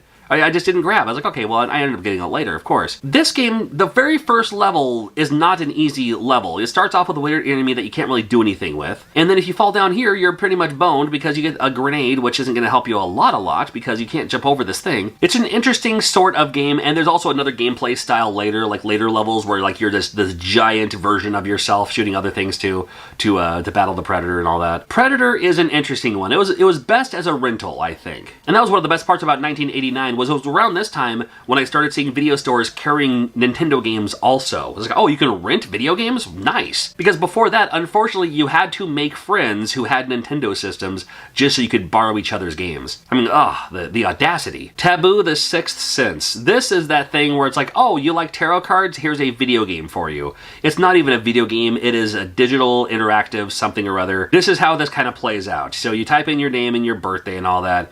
You ask it a question. I'm going to ask it if you will subscribe, please. It gives you a bunch of cards. It gives you the reading. Some of these readings may make sense. Of course, everything's under your own interpretation. Interesting. You choose your state. You choose how many numbers. Those are your favorite numbers. And congratulations, that's that. Okay. Guerrilla War. What a fun game this is. This is, if you liked Cario Warriors, this is a good version of Cario Warriors. This is the Cario Warriors we should have had. You take Cario Warriors, you improvise on it. This could have been a Cario Warriors. This could have been a Cario Warriors 2 instead of the whatever space adventure, whatever nonsense that was. This one's really, really cool. You have to also save the hostages and kill the bad guys, and you can hop in the tank, and you can blow up things. And if you die, no problem, you can continue right where you left off, and unlimited continues. You can just play this game, and again, best as a rental, 2 players simultaneous, grab it on a weekend, beat it with a friend, and then after that you can play this game together. Hydlite is another farce in the world of Nintendo games, as far as I'm concerned, because it's another one. I saw the box art, which was, okay. Looked at the back of the box, and I was like, okay, well, it looks like Legend of Zelda. Not exactly like Legend of Zelda, but it looks like it could be like a Legend of Zelda type game. Perfect. I would love to play this game. And it plays nothing like that. It plays like you have to crash into the things. If you hold the button down, you can attack. If you're not holding it, that's your shield. And you have to just basically bump into them and hopefully that you're going to take their damage before they take your damage. I do know one person who actually likes this game, and props to him. He can have it. Mega Man 2, ever heard of this game? Well, if you grew up with Nintendo Power, you start with Airman. Hold A and B so you get the birds in the background. Now we'll go over to Metal Man stage. Metal Man has cool music. It was nice because Mega Man, the first one, it was okay. Like, I liked it, and my friend had it, so I'd borrow his, and I liked it quite a bit. I never thought that there would be a sequel to it, though. And then when they made Mega Man 2, this was the one that really captivated, like, everyone. It's like, oh my god, this is the game. This is the one that everyone should be playing. And then sure, then they can go back and grab Mega Man 1 and see what that's like and everything. But sometimes, yeah, you invest in your own thing, man. And there's a lot of other great Nintendo games that came out before 1989 that maybe if they had a sequel, my favorite of the entire Mega Man series, every single literal Mega Man game ever made, any game that has the word Mega Man in it, this one's my favorite. Nostalgic? Yes. But I'm cool with that. Oh my god, Monster Party. Here's another great game. I loved me some Monster Party, still do. You got a boy with a bat, nothing wrong with that. The bosses are fun and cool and unique. The original version of this game, you may know, used to feature licensed bosses. Like this one here used to have a karaoke machine in the background. They removed the karaoke thing, but the hit detection is still there, so you can still stand on top of it. And if you get a special pill, you can turn it into the dragon thing that can also shoot, which is nice. Things get creepy later on in this first level, complete with like, I don't know, gritty looking things or like the dogs from Invasion of the Body Snatchers. And it's just fun. At least the first little bit's fun. Some of the levels like later on are like, okay, what are you doing? I'm a huge fan of this game. I'm glad it came out. Super Dodgeball, another game I could just pick up and play just play all the way through it anytime. Still love this game. Loved it in the, I first saw this in the arcade, and then when it came out on the NES, I was like, okay, this is cool. This is basically the arcade version for the NES. I totally get it. The gimmick being you can also run first, and when you do that, your characters will have different special types of throws that they can do. But the opponents do also, so you gotta watch out for those. You can dodge them, you can, catch them in the air.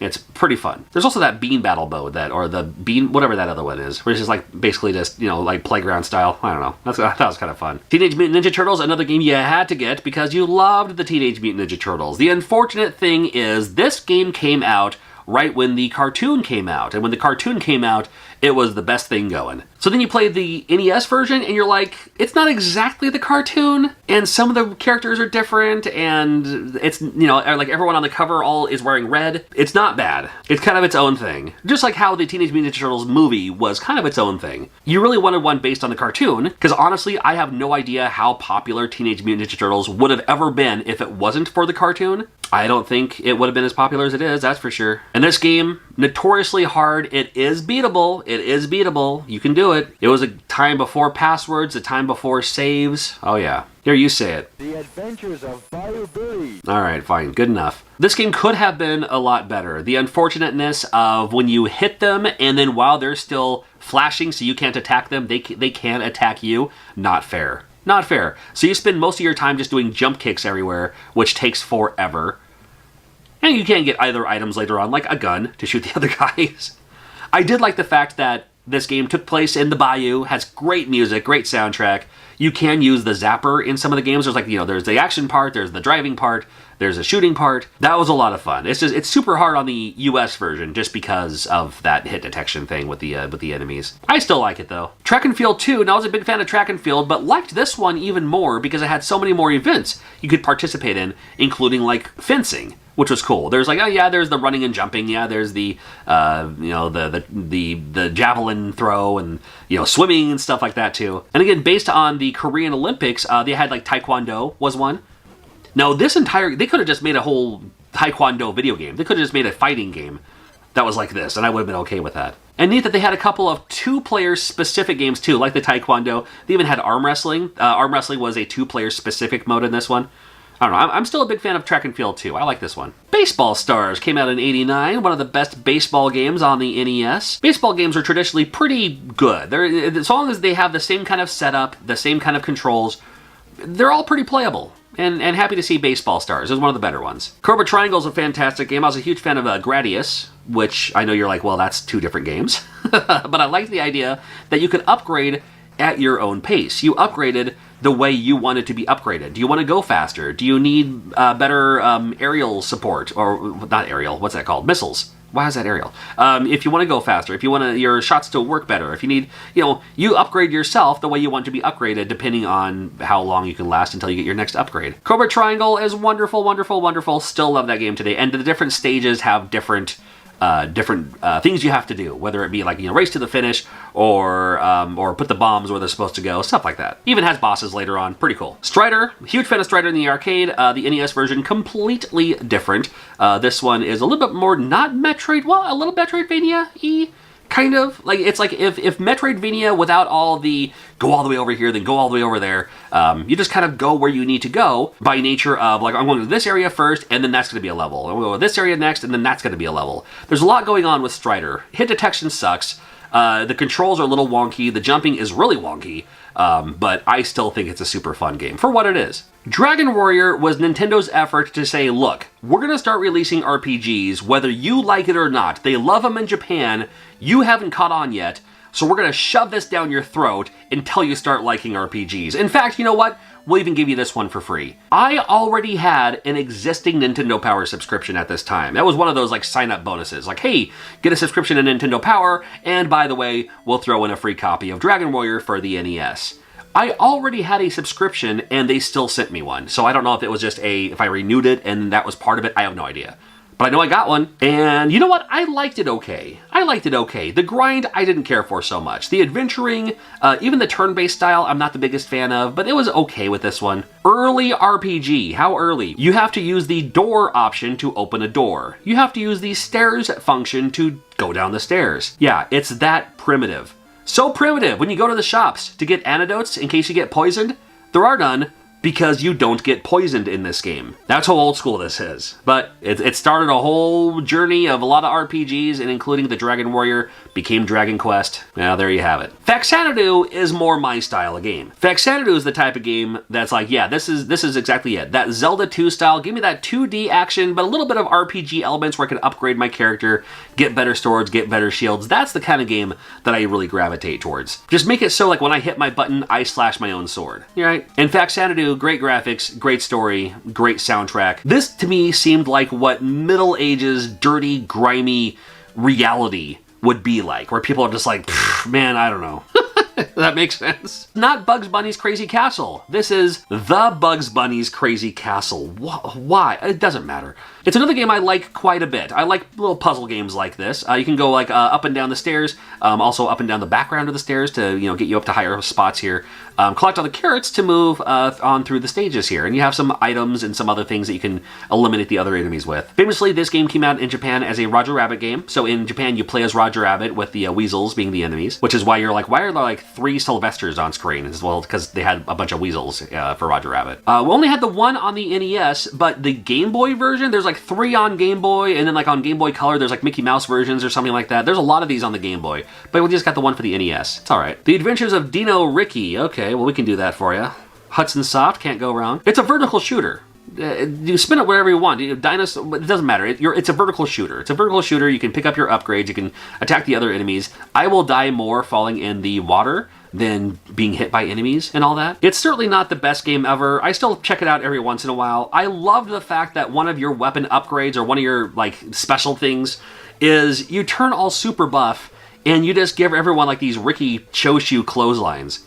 Is that where Dino Ricky comes from? Ricky Choshu? I don't know. I think I've read that somewhere. You become this giant character, and then your weapon is literally other versions of you flying out in random directions. It's so silly. Air Fortress, man, listen, I love me some Air Fortress. Starts off with a vertical shooter. You collect just some extra upgrades and items that you might need for the Air Fortress itself, and once you're in the Air Fortress itself, you're on a way to destroy the core, and you do that by, you can float around a little bit. You have weapons, you have these bombs that'll help you out a little better. Not a whole lot of like puzzle element, and not a whole lot of Metroidvania-y too. This first stage, a lot easier. The later stages are much larger, much bigger and everything.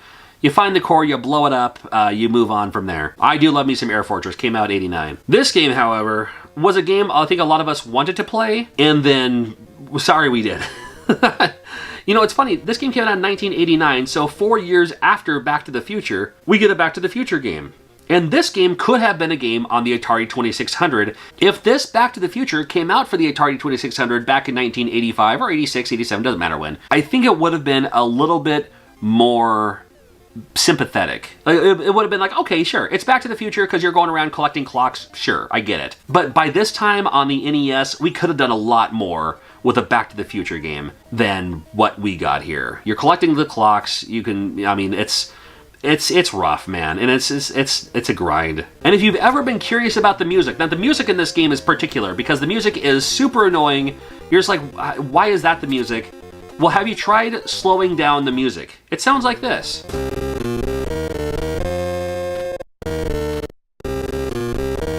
A little bit more like Huey Lewis in the News, right? All right. Castle Quest. This is another one of those games, especially 1989 NES, where it seems like we're going backwards and forwards. It's like we're advancing with all these great new games coming out, but then sometimes they'll release a game in 89 that's based on a game that came out in 1984 or 1985 or something like that. This is one of those games. Nothing wrong with that, you know. DuckTales is another one of those games that you're just like, you know what?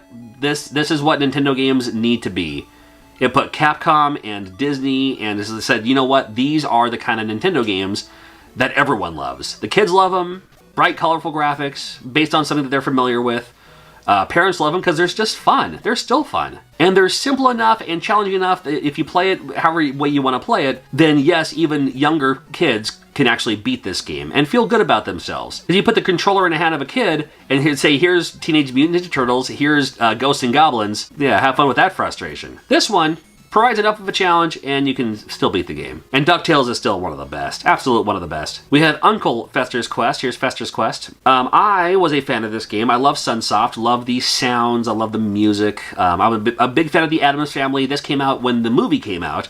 Although this one is more based on like the classic Addams Family series, the TV series. You get the keys, and then like the different kids are behind the door, different people are behind the door to give you more items. I love Addams Family. I think it's a lot of fun. POW was the game that taught me what prisoners of war meant. What POW? That was the first time I heard that term. And fun game. It's just it made a great rental. You know, it's just you beat up the guys and, you know, go from there, I guess. I don't know. What can I say about POW? It's a fun one. The good news is, finally around this time, we get the next game to a game that we've all played, and we were waiting so long. No, we're not. We finally have Sesame Street ABCs. We had Sesame Street 1, 2, 3s. Now we have Sesame Street ABCs. We all played this game too. Don't pretend you didn't. Different styles too, like finish the word. Buff. You're telling me buff isn't a word? Man, listen. Bub's... Come on. Okay, so this game doesn't like Wolverine either. Fine. Bun. Okay. This game's got Riz? No? No Riz for this game? Okay, well, you know. Hey, the good news is, when you do a good job, you get this little cinematic here. All right. Have fun sleeping tonight. There's also the secondary mode where you can create this kind of maze. So you get the rubber ducky to get to Ernie's bath. That's a little creepy, but you know, whatever. Sky Shark, what a fun game this was. One of my favorite memories of Sky Shark is our local Red Robin had a small arcade in the back, and one time when they turned on all the arcade machines, one of the arcade machines glitched out, that being Sky Shark, of course. Sky Shark glitched out, and it had like 100 credits on there. So I was like, oh, I know what I'm doing this afternoon.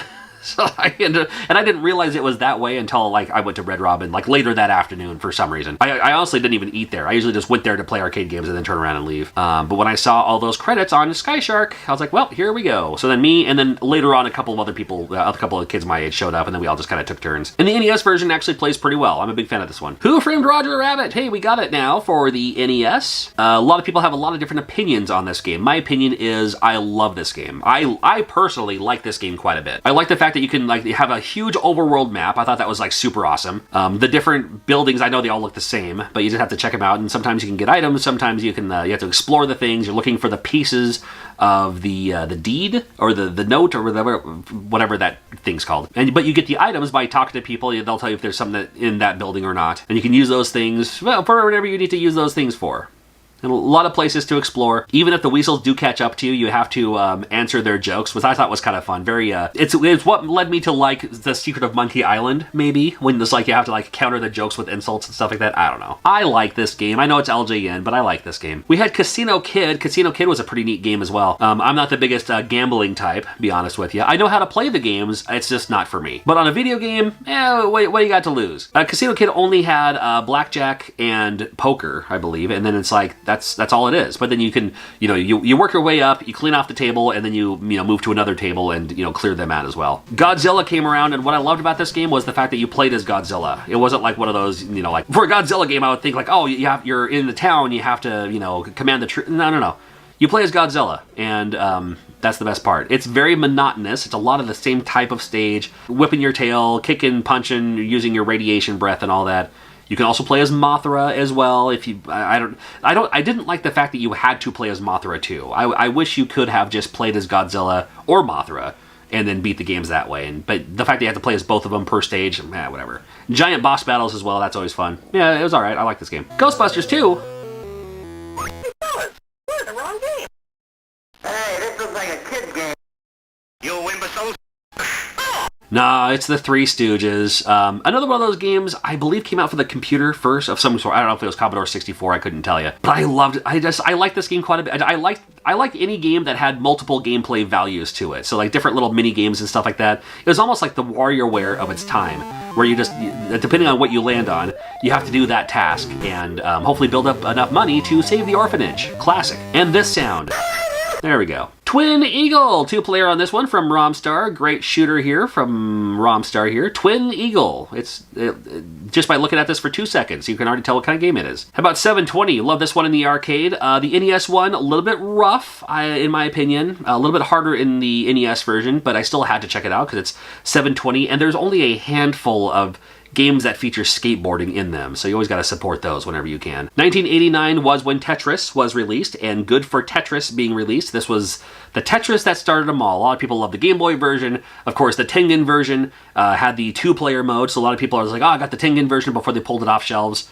I remember seeing the Tengen version on store shelves and telling my mom, hey, that's what I want for Christmas. And then Christmas rolls around, and of course they pulled all those off the shelves already. But I got this one. I got the NES one, and you know what? This NES one is super nostalgic for me. It's the one that people still play for tournaments and all that. It's the perfect game. And then every once in a while we'll get a game like Dig Dug 2, just out of nowhere. And it's like, oh, I remember Dig Dug. And like this many years later, there's now a Dig Dug 2. Okay, well, you know, it plays a little bit different too. You're overground this time instead of underground. But this digging is you can saw off parts of the island, you know, and you can still inflate the enemies too. It's a fun game. It's pretty decent. I've beaten it once, like way back then. I was a huge fan of Wizards and Warriors, so when a sequel came out, I was really excited for it. This one plays a lot the same. The story, the action. No, I'm just kidding. I just go straight to the gambling. No, I told you how much I'm not a gambler. I'm not. I just like that when you don't have any money, you go back in there, they kick you out. I like that it played like the original Wizards and Warriors, but still had that little bit of extra element to make it just a little bit new. So they had the magical element on here. It's pretty rough collecting the magic enough to defeat the bosses in each stage. But I did like how you can upgrade your sword, upgrade your shield, upgrade your armor. The animation in this game is fantastic. Absolutely love it. Kings of the Beach is the volleyball game that I think a lot of people played. You wouldn't think much of a volleyball game as a video game, really. I mean, it's not one of the major ones. It's not football, it's not baseball, it's not basketball. But this game plays really, really well. I liked the fact, and because the computer kind of controls you a little bit for you, but sometimes it'll put you right where you're supposed to be, and then you hopefully just have to hit your button on time, whether it's like a bump, set, spike, whatever the case may be. I'm a huge fan of Kings of the Beach. Love this game. I still play it every once in a while. It's fun. A lot of us wanted to check out Knight Rider as well, because like Knight Rider, you know, a huge TV show. This is now a few years later, comes out for the NES. It's like, well, I want to drive as Kit. It's the coolest thing ever. And here it is, driving. You can shoot. You can jump to an extent. Yeah, Knight Rider, cool. We had RoboCop in '89. RoboCop, one of the better arcade games. I loved it in the arcade. The NES version, different from that one. The arcade one was Data East. The NES one was Ocean. And it wasn't a terrible game, believe it or not. This game was actually pretty cool. This is a game that I never had growing up, nor did I really rent or anything, so I didn't play this game until later. I was very familiar with it, just didn't get around to it. So I'm not as nostalgic for this game as most are, but still can't deny RoboCop. Shadowgate's another fantastic, fantastic game. Came from the computers first, and then translated, I think, extremely well to the NES. My first instance of Shadowgate, the first time I ever heard of this game, was a friend of mine was telling me at school that he rented this game, and told me that, you know, like the text was very graphic. It was like you plunge the sword into your thing, and that this happened, and all that. It's like, you know, this, you know, it was just glorifying how wordy it was, and I was just like, I need to see this game for myself before anything else. And when I did, I was like, oh, I get it. Okay, cool. Yeah, and I still, to this day, absolutely love this game. And for my friend, I'm going to eliminate myself here, and we'll see what it says. You try to pass the slime, but it engulfs your body, dissolving it in seconds. You die instantly. No pain, no nothing. You were slime. Oh, how cool is that? And you get the Grim Reaper, which is always cool, too. Silent Service, I'm sick of hearing about it. I love this game. I see it for conventions, $1.50, you know, please take it. I actually like this game quite a bit, and it's okay. I don't mind that it goes for cheap. They probably just made too many of them, but it's fun. I mean, I like the fact that you can you go towards the guys there, and you can use your periscope to look around, and of course, you know, shoot your things or you know, launch your torpedoes or whatever. I've never been into like Navy type stuff. I've never been into submarines or things. I mean, I had Torpedo Run, the board game, I guess, growing up, but I don't know why, but I don't know. I did like this game. The next three I will present as a compliment sandwich, starting with Battle of Olympus. Now, again, Zelda 2, loved Zelda 2. You mix that with Greek mythology, love Greek mythology, you get Battle of Olympus. What a great game. What a great idea. I do like this game. It's a whole lot of olive grinding. There's no, if you know the game, then you know what I'm talking about, but I think it's cool. I like this one. We do have Marvel's Uncanny X-Men. Sure. Boy, this is a game that we all couldn't wait to play, and then we couldn't wait to not play it. This game came out right around when there was an animated X-Men feature, Pride of the X-Men or whatever. It was one that had Kitty Pryde as the new student and had Toad and stuff like that. Remember that one? It was like an old the old cartoon. And I don't know if they were trying for like, hey, we're going to bring X-Men to the public here by doing a video game and doing a cartoon. And I don't know. I honestly don't know. I don't know. The cartoon was great. This one, not so much. Willow then came out for the NES. Oh my God, I loved Willow. Willow, one of my favorite movies of all time. And then the NES version, again, exactly my favorite style of game for this time and for most time too. There's that overhead, you slash your own sword, you can get your upgrades, you can get magic, you can talk to people in the town and learn what's going on, you can do the dungeons or do the castles and, you know, go with the story here too. I loved how when enemies were on screen, everything started to become animated and all that. When you first start out, your sword, like you're not as experienced with it, so you're pretty slow with it, but then the more you work it, the faster you get, the better you get and everything. Oh man, what a great game Willow is. It's been on my backlog to beat it again. It's been probably a good 25 years since I've played this from start to finish. I think it's time I need to do it again. Yeah, it's that name that you see all the time, and it's like stylized, so you can't quite pronounce it, and you see how it's actually written out, and you still can't pronounce it. Scheherazade, what? It's like an Arabian princess or something. What a fun game, though. It plays a little bit like the Zelda game, however, that has a little bit more going on for itself, too. I absolutely love the soundtrack. One of the most underrated NES soundtracks of all time you will find in the Magic of Scheherazade. If you love that Zelda-type game and you're looking for more stuff like that, check out Magic Scheherazade. I think you're gonna love it. Eight Eyes. I can't talk enough about Eight Eyes and how awesome Eight Eyes is. Let's be honest, it's a Castlevania clone. It could have been a Castlevania hack, but the joy of this one is it can be two players simultaneous. One person plays the dude, and then the other one plays your falcon that can also like reach higher places, attack enemies, hit blocks to find new items and stuff like that. What a wonderful game. A Boy and His Blob was the game that I loved and none of my friends did. Everyone kind of knocked the graphics. I thought it was brilliant. I loved A Boy and His Blob. Still love it today. I loved the concept that the different flavored jelly beans will make your blob turn into different items to help you on your quest. And there's no one way to beat this game. I mean, there's one way to beat the final boss, sure, but you do not have to collect everything. You can speedrun this game pretty quickly, or just, enjoy and have fun and, explore the gigantic map that this game offers. A Boy and His Blob, absolutely love it. We had Clash at Demon Head. A lot of people today might know Clash at Demon Head thanks to Scott Pilgrim. Amazing what we can do with computers these days. Clash at Demon Head is such a great game. Action platformer, I don't know if it's a platformer, but it's definitely like a run and gun style game. You can get your items and upgrades, and you can kind of choose which way you want to go with the maze, kind of like how Bionic Commando has a maze. Sometimes you'll be like, oh, I need to go to this place and go to that place, so you're doing a lot of backtracking and stuff like that too, but super, super fun. I loved it. Demon Sword is kind of the sequel to Legend of Kage, and a lot like that. It's that kind of jump forever game and climb the trees, and the more you progress in this game, the bigger your sword gets. I thought that was kind of fun. Double Dragon 2 The Revenge, I'm gonna say it out loud, it's the best Double Dragon. It really is. For me, this is the game that you need the NES Max for, because the turbo buttons synchronize unlike the NES Advantage. So if you hold those buttons down, you can do that shining knee the whole time. That V trigger, just everyone. It makes it a lot easier. But Double Dragon 2, more Double Dragon, this one plays wonderfully. Rescue the Embassy Mission is a game I've talked about a ton on this channel, and I do love me some Rescue the Embassy Mission. I liked it because it had multiple parts to it. There was first the kind of sneaking through the streets to get to your point, and then there's like a little sniper mode, and then you can shimmy down and crash through the glass, and then goes at the over-the-shoulder mode to rescue the hostages, kill all the bad guys. How fast can you do it? It's the perfect pick up and play game. Each round can last like a couple of minutes, 5 minutes maybe. You know, the harder difficulty levels, maybe you don't have access to see where everyone is on your radar. So very, very cool game. I love this game. Check out Rescue the Embassy Mission. Great game. River City Ransom has no right being as good as it is for an NES game. It's the best. Imagine Double Dragon with the cute Kunio characters, although Double Dragon's also kind of Kunio, isn't it? Yeah, whatever. So, River City Ransom, but open world, so you can walk around and go through the town and get your upgrades and buy stuff and then still,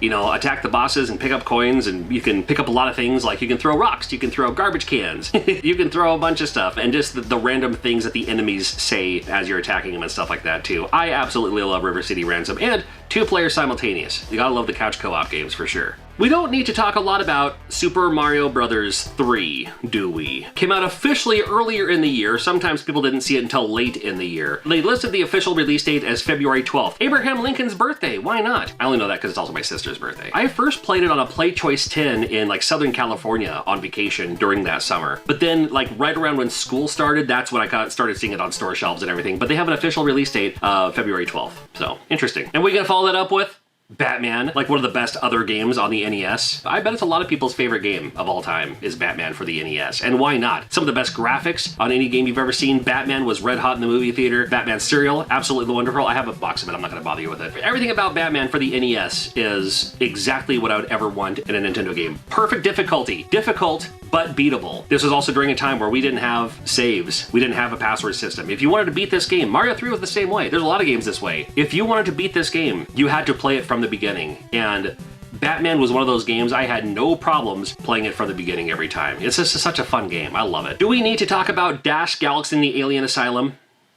No, not really. Abadox was a fun one. I do love Abadox. Abadox was a great one. So many space shooters at the time, it's always shooting the other aliens or things like that, but they didn't have a whole lot of games with like gore. And not that I was looking for the gore stuff, but it was certainly during a time where I was interested, you know, like Faces of Death, right? So I'm watching these videos and it's like, it would be cool to see a little bit of that in my video games. Not gonna complain, you know. And Abadox, not really like that, but when you like when your enemies are like giant eyeballs and stuff, it's pretty cool. It's pretty cool. So Abadox as a shooter, it's a fun game. I still enjoy it. Adventures of Lolo 2 came out. I was an obscenely absurd fan of the first one. Loved Adventures of Lolo. So what do? You make the sequel and have it be literally the first game. A couple of graphic changes, sure. You know, music changes, sure. But it's just more of the same, and that's exactly what you want. You don't need new items. You just need new levels. Here's 100 new levels, as if it was a DLC. But it's a whole lot more levels. Adventures of Lolo 2. I love it. We had a game called Baseball Simulator 1000, and this one caught me off guard because I think the baseball NES games are generally pretty fun. I like them all right. I'm not great at them, but I still like them. And then this game comes around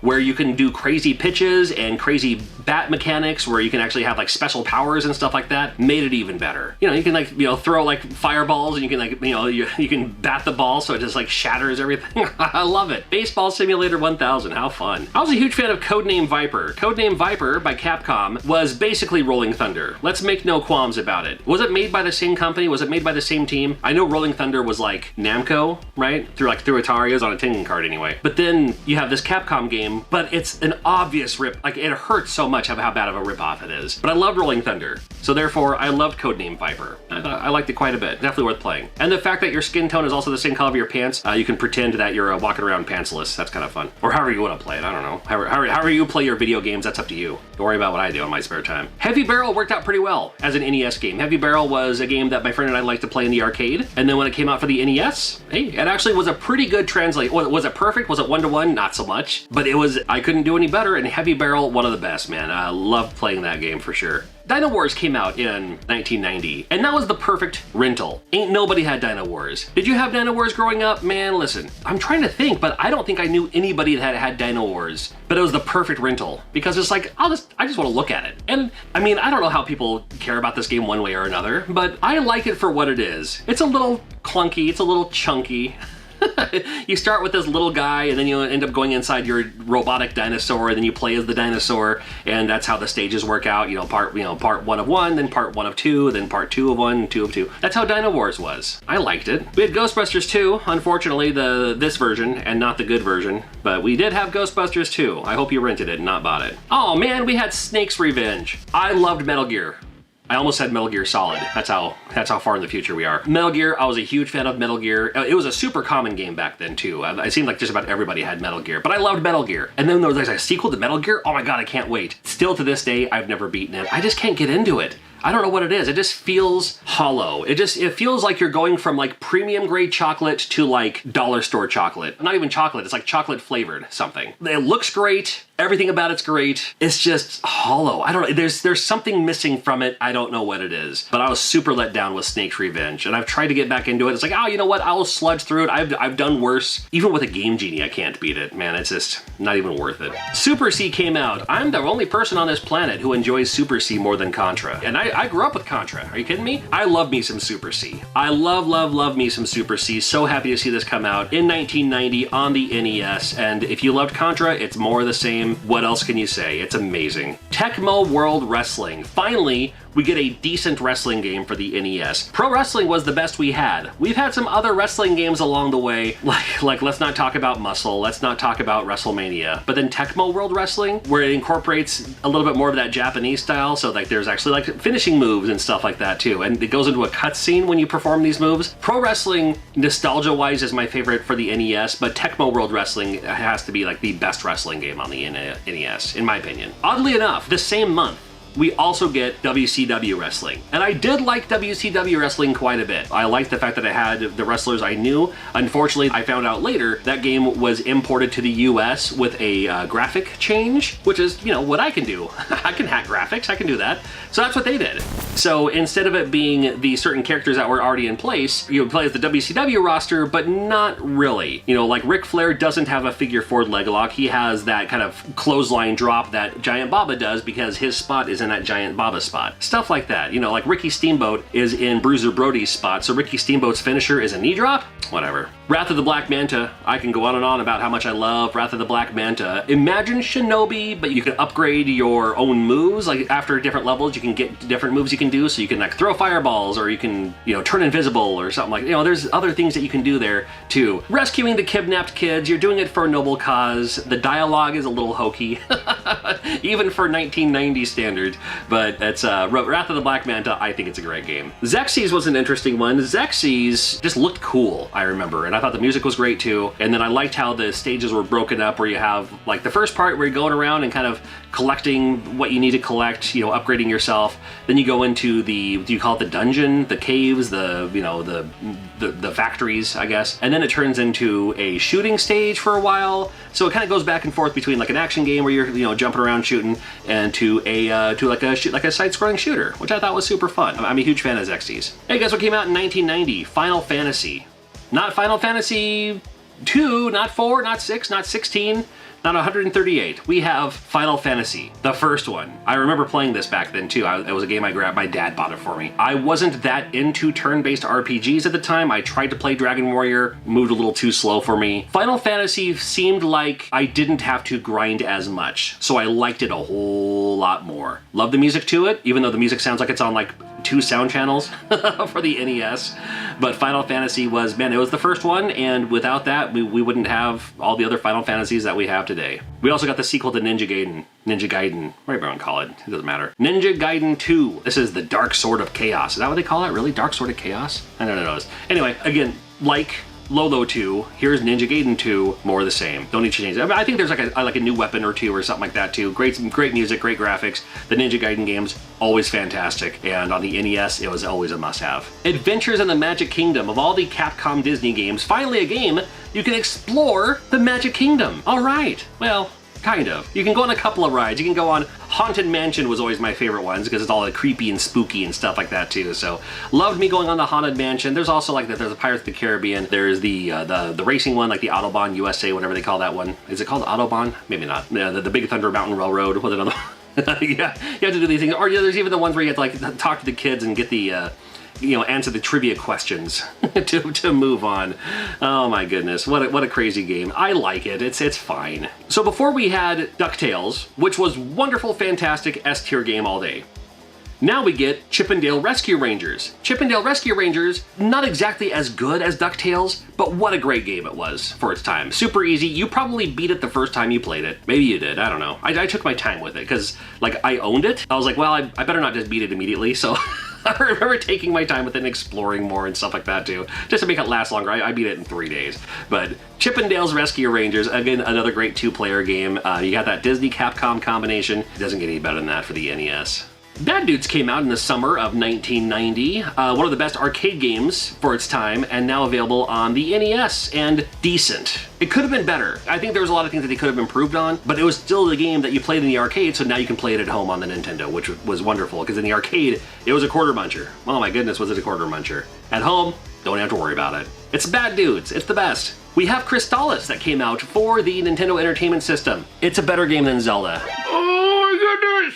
It's a better game than Zelda. Well, I like Legend of Zelda more, but everything else-wise, the music, the weapon upgrade system, the everything is just such a wonderful game. It's one of the best NES games, Crystallis is. Love the story. I'm not going to spoil the story for you if you've never beaten it. I know the game's only been out for over 30 years, but still, 30 years? Yeah, good lord. 34 years as of filming this. Oof. Good lord, oh god. Anyway, super fun game. I'll just leave it at that. Check out Crystallis sometime if you haven't. If you haven't even looked at it for a moment, at least look at it for a little bit and listen to the music and you'll be like, all right, this is pretty cool. We had a little game called Snake, Rattle, and Roll. I love a good pun. I love a play on words. And Snake, Rattle, and Roll. And it has a little shake, rattle, and roll music at the beginning. Oh, it's the best. You play as a snake. It's also a 2-player game. Isometric view. You have to eat the little orbs, which will grow your tail, which will gain your weight. So after you gain enough pounds, you can go through the scale, which will open the door and move on to the next stage. A little puzzle platformy, I suppose, with the action element of like eating the orbs. A lot of it is just eating the orbs and then not getting hit before you get to that final scale part. And then the isometricness of it gives it some weird jumping mechanics. You'll die more from falling than you will from like the enemies in this game. But I'm still a huge fan of this game. Made by Rare, of course. Dick Tracy came out. Dick Tracy was super popular in the movie theater, and Dick Tracy on the NES. I liked this game. There's quite a few people who don't care for it. I think it's great. I like the idea that you can kind of drive around the city and you have to like go to certain spots where you'll get like the clues will say, hey, you have to go to this pier on the corner of this and this. So you go there to the corner of that and that, and you have to like interrogate someone or fight someone or something or other, and then from there you'll get more clues saying, oh, it wasn't me, it was this other guy at this on the corner of this and this. So you have to go there and do that just to go through these stages, man. What a fun idea. This is, you know, way before Grand Theft Auto. You drive around your car and stuff like that, watch out being shot and all that, and I like the movie too, so that's always kind of fun. Narc came out. Yes, it did. We had Narc finally at home. I was curious about that because like there's no way they're gonna put Narc on the NES. On a system that doesn't even give you blood. And in the arcade, when you're blowing up criminals with like rockets and stuff like that, well, it wasn't exactly like the arcade, but it certainly gave you that same feeling. You could blow up the criminals and you'd see like limbs flying and stuff like that too. Not as gruesome, but Narc was super fun for its time, and it was just a unique game for its time too. Worked out very well for the NES pad as well, because in the arcade, if you remember, there was like 5 or 6 buttons. There was like a crouch and a shoot and a jump and a rocket and a something else, and then this one just has the 2 buttons, but depending on if you tap it or hold it down or something like that, it'll make you do what you need to do. It wasn't until probably literally 7 years ago, 8 years ago, that I learned that you don't actually need to kill the criminals. You can just arrest them. But why would you do that when you can shoot them? But now when I play the game, I'm less shooty and more just trying to arrest them. I know, I'm lame. I stop at red lights in Grand Theft Auto. Trust me, I'm lame. Swords and Serpents came out. That was a fun RPG style game. Dungeon scroller? What's the term I'm thinking of? Can you tell that these are never scripted? Dungeon crawler, I think. It's that first person view. I think of like Might and Magic, but Swords and Serpents did it very well. And you play through and you have your 4 characters, and I loved how the graphics looked when you're in the caves and everything like that too. The later levels are annoying because sometimes there's like, you have to like go through walls, or sometimes there's like a trap door that drops you down a stage, and like you're you know, like you're on like stage 8 and now all of a sudden you're back on stage 7, so you have to go through that again. That got super annoying. That got me to the point where I stopped playing it. But it was at least worth checking out, and I liked it. Dracula's Curse, yeah, then we're talking about Castlevania 3. Castlevania 3 came out in 1990, and this one blew my mind. I mean, I remember in Nintendo Power, they made a big deal about how the graphical, whatever, the circuit board was huge, and it had a certain chip in it that, you know, wasn't really seen before in Nintendo games and stuff like that. None of that mattered. How fun is the game? And the game is amazing. It's absolutely amazing. The fact that you can also pick up compadres to help you in your quest. So you could change from your character to like Grant McNasty or Alucard. You can actually play as like Dracula's son. How cool is that? What a great game. It's in my top 5 favorite Castlevania games. I'll at least say that. It's definitely my favorite Castlevania game on the NES. I'll at least say that much. Destiny of an Emperor was a cool RPG. Now, we're getting a lot of RPGs in 1990 now, right? Finally. Destiny of an Emperor came out from Capcom. I liked it because there's a little bit of a history lesson too. A little bit of the Liu Bei Han Dynasty kind of era. And I liked how instead of having hit points, you had troops. So then you, like, when you attacked the whatever, you're attacking the troops, which I thought was just kind of a fun, unique spin for a game. In the same month, we also got Dragon Warrior 2. Finally, the sequel to Dragon Warrior. So many people had Dragon Warrior because it was free with a Nintendo Power subscription. I remember having it, and then I remember getting a second one because I already had a subscription. When I re-upped my subscription, they also sent me a copy of Dragon Warrior. So I was like, all right. So now Dragon Warrior 2 comes out, and everybody who loved Dragon Warrior, my sister was one of them, we finally have Dragon Warrior 2 to check out. Gauntlet 2 came out as well. Gauntlet 2, great in the arcade. This one has like speech. There's a magazine that did like a lot of like side-by-side comparison. Maybe it's just the ad. There's just like, you know, can you tell the difference between the arcade version and the NES version? And I'm like, yeah, it's not hard. But it's still fun. It's more Gauntlet. I've always been a huge fan of Gauntlet. Journey to Silius as well. Again, Sunsoft making these amazing run and gun style games for the NES. And you probably already know this. Journey to Silius was supposed to be a Terminator game. And you can look it up online and you can see the graphics and there's screenshots of it as Terminator. Would have been cool, but once the Terminator license ran out, whatever happened, they just kind of changed the graphics a little bit and they called it Journey to Silius. And you know what? It's still a fantastic game. I think it would have been more iconic if it was Terminator, but it doesn't need to be Terminator. If you play it, you'll know. Kickle Cubicle, one of my absolute favorite NES games. I love puzzle games like this. You can turn the enemies into ice, push them into the water to come blocks. You can go across the dealio and grab the magic bags and move on to the next stage. And I love games like this. I'm a huge fan of Kickle Cubicle, and I love the fact that it came out this year. It was a game I rented just to check it out. Actually, it may have been my next door neighbors who rented it, but I remember playing it first rented, and then after I played it for a little bit, I was just like, I need this game, and it became a game I think I put it on my Christmas list. I didn't get it till like later. I think I forgot how I got it. I probably bought it used or something, but I loved me that game. Little Nemo the Dream Master. Boy, oh boy, was nobody aware of how awesome Little Nemo the Dream Master would be until they play it. This was my introduction to Little Nemo. Little Nemo has existed since the 20s or something, like the 1914 newspaper clipping. I have no idea, but I've never even heard of Little Nemo until I played this NES game. I was like, oh my god, what a great idea. The idea that you can feed, at least in the NES version, I don't know if it really happens in like the comic strip or cartoon or anything, but the fact that you can like feed the candy to the creatures so you can ride them or use them or become them in some capacity, I thought was just a brilliant way to make a video game, and still today one of my favorite games ever, like of all time. Maniac Mansion was another game I didn't think would be possible. I didn't think you could put Maniac Mansion, I've heard of it, like for computer, because I didn't have a computer growing up. I didn't have like I wasn't a PC gamer at all. But Maniac Mansion was one of those games that kind of crossed over and people knew about it. It's like, because everyone was talking about it who had a computer that was playing it. And I was like, I don't think you're gonna be able to put it on an NES. It doesn't work that way. And then somebody did, and it was wonderful. And it worked out so well. I'm a little sad that we didn't get more NES ports of some of these great point-and-click games that other people grew up with during that time. You know, we got like King's Quest V later, but what I remember about Maniac Mansion was you could choose your own characters, which could give you different endings, and you could put a hamster in a microwave. That's all I needed to know. That's all I needed to know, kind sir. I forgot how many endings there were, 7 or 8? I remember getting about 4 or 5. I think I got like 5 endings that I discovered on my own. I should go back through and see if I can discover the other endings, but what a super fun game. I still love Maniac Mansion. Just love the concept. I love it. I wish they would release that today. I wish, like, when I was growing up, Clue, the movie, maybe you've seen it by now. I hope you have. It's one of my favorites. But when I was growing up, Clue, the movie in theaters would have a different ending depending on which theater you went to. And then on the DVD release, the VHS release, everything else, they showed you all 3 endings. That's why at the very end, it's like, well, it could have happened this way, but what about this? But what about this? At the movie theater, it was the full, just one ending. That's all you got. I wish they would do that for Maniac Mansion. Make a Maniac Mansion movie, but depending on which theater you saw it in, or maybe depending on which streaming platform you see it on, it might be a different ending. Maybe you'll become the rock star. Maybe you'll do the publish the book. Or, you know, that'd be kind of fun, right? You watch it on one of those free services and you end up blowing up the house, you know?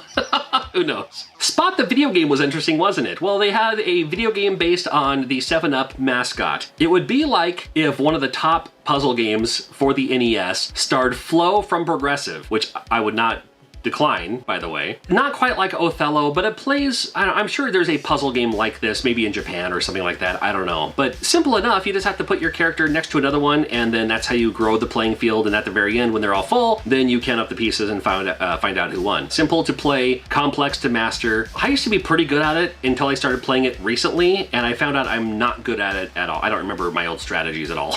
I gotta look back into that. Well, we had Street Fighter 2010, the final fight. Street Fighter 2010, you play as Ken, but it's not really Street Fighter. I don't know. Looks cool, sounds cool. Oh my goodness, do you have a moment to talk about our Time Lord and Savior? I love me some Time Lord, and this day I don't know why. I honestly don't know why. I love me some Time Lord though. Maybe it's because Kevin Bayless did the art and then David Weiss did the music. I just didn't know it at the time. But Time Lord is wonderful. You go through different time eras throughout the stages. And you have to pick up the orbs for just to give you a challenge, just to give you something to do, I suppose. Fight the boss, move on to the next stage, and it might be medieval time, and then it might be the Wild Wild West, and there's like a pirate time and stuff like that. A little bit of everything. I like Time Lord quite a bit. I think it's super fun. Nightmare on Elm Street finally came out. 4-player on this one. I've never played this game on a 4-player. I really need to do that sometime. Maybe at a convention or something. Play me some Nightmare on Elm Street on a 4-player. That would be cool. It was the best they could do, I think. There's photos online that show you from like LJN's like, oh, here's some games that are coming soon. Like if you bought an LJN game, they had the poster on the inside and you could look at the back. Like, hey, don't forget to check out these games. The original idea for Nightmare on Elm Street was you were supposed to play the role of Freddy, which would have been cool. And this one is not. However, I think it's the best they could have done. I liked that when you go into the dreamscape, then you can become a gymnast or a ninja or something like that. So that's, you know, that kind of ties in a little bit. A little bit anyway. As far as LJN games go, it's one of the best. You ever rent Caveman Olympics? No, they called it Caveman games on the NES. Caveman games on this one. I mean, it was interesting to check out. It was, you know, I liked the track and field games. You know, my brothers and I would play like, you know, my friends and I, or, you know, my next door neighbor and I, you know, we'd play some of these like 2-player competitive sports type games. And then here's Caveman games, which kind of has a silly thing about it. Why not? Dr. Mario came out this year, and that was the game where I was like, ooh, okay, so Tetris was already like astronomically huge. I was like, how are you gonna top that? And then we have Dr. Mario, which is another game that anybody can play. My mom played Dr. Mario. My mom didn't play video games. She played Dr. Mario. Everybody could play Dr. Mario. It was funny, I knew nothing about Dr. Mario before it came out. I saw it in our local arcade out of nowhere. It's like, Dr. Mario, what's this? And I played it and I was like, oh, this is an awesome game, cool. And then literally like a month later, then it was on store shelves and everything like that too. It's like, I don't know if it just shadow dropped, or maybe I just wasn't paying attention. I don't know, but I do love me some Dr. Mario, and there's a reason that people still do like competitions today. Arch Rivals was fun to see. Arch Rivals, another great game in the arcade, now on your NES, and it ported over very well, I think. I'm not the biggest basketball, I mean, it's funny, I'm 6'5". I'm not the biggest fan of basketball video games, but Arch Rivals was fun enough because it had the added element of like punching. So that's good enough for me. Mega Man 3 came out. Mega Man 2 was, man, one of the best ever when that came out. Everybody loved Mega Man 2. And then Mega Man 3, more of the same. Now you can do the slide, and it also introduced Rush too. So we have a couple of new additions to the Mega Man stuffs. It's one of my favorite Mega Man games. I don't need to talk about it too much. Silver Surfer came out in 1990. Boy, oh boy. You hear rumor about how difficult this game is, and the rumors are true. There's reason being because you're too big. Your character sprite's too big, so you have too much hit detection, and one hit and you're gone. So yes, it's gonna be impossible. Maybe it's possible, I'm sure there's people who have beaten it, but still, it's frustrating, how about that? Well, later in the year, we did get WrestleMania Challenge. Now, we had WWF WrestleMania before, that game was pretty much terrible. WrestleMania Challenge, however, was a little bit more fun. Hey, 3 wrestling games in 1 year, not bad. So WWF WrestleMania Challenge, you can play as Brutus Beefcake, you can play as Andre the Giant, you can play as the Big Boss Man, it's kind of fun. I liked it just fine. It wasn't like the best ever, but at the time, it was the best WWF game we had, so that's good enough for me. We also had Yo Noid, again with the mascots. Noid came back briefly a couple years ago, but was the Domino's nemesis. You play as the Noid with a yo-yo. It was a graphic hack, again, of a game that came out in Japan where you play as a little ninja boy or something with his hawk that flies out and comes back. So instead of a hawk, you have a yo-yo that flies out and comes back. But, you know, what are you gonna do? Deja Vu, I loved me. Shadowgate, one of my favorites. Love that game. And Deja Vu, same style of game. However, this one is more like crime detective. I thought it was really cool. I'm a huge fan of Deja Vu. I used to be able to speedrun that game before speedrunning was a thing. I wonder if I can get my time back, and I wonder what like the speedrun record is. I'll have to look that up. He had Jackie Chan's Action Kung Fu. This may have been the introduction to Jackie Chan to a lot of people. A lot of people, especially here in the United States, probably didn't even know who Jackie Chan was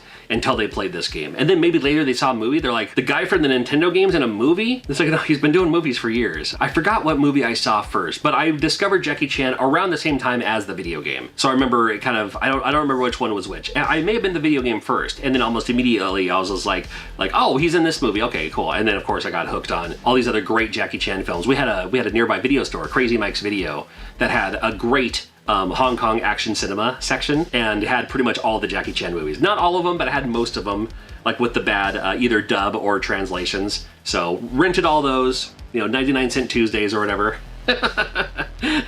And Jackie Chan's Action Kung Fu, one of the best NES games too. Super, super fun. It's good on the TurboGrafx 16, and the TurboGrafx 16 version is probably the pinnacle version, but I'm more nostalgic for the NES one. But they're both great. North and South was super fun because, again, a little bit of a history lesson. It was Civil War. You can play as the North, you can play as the South, you can play two-player on this game too, and different elements, different modes you can play. There's like an invasion thing, there's the battleground where you have to send your troops or fire the cannons, swap back and forth. There's a lot of fun to be had with North and South for the NES, and I loved seeing this game. Star Tropics, again, I can't tell you how Star Tropics hit me right where it needed to hit me. It sounded worse at first, and it sounded even worse when I spit it out.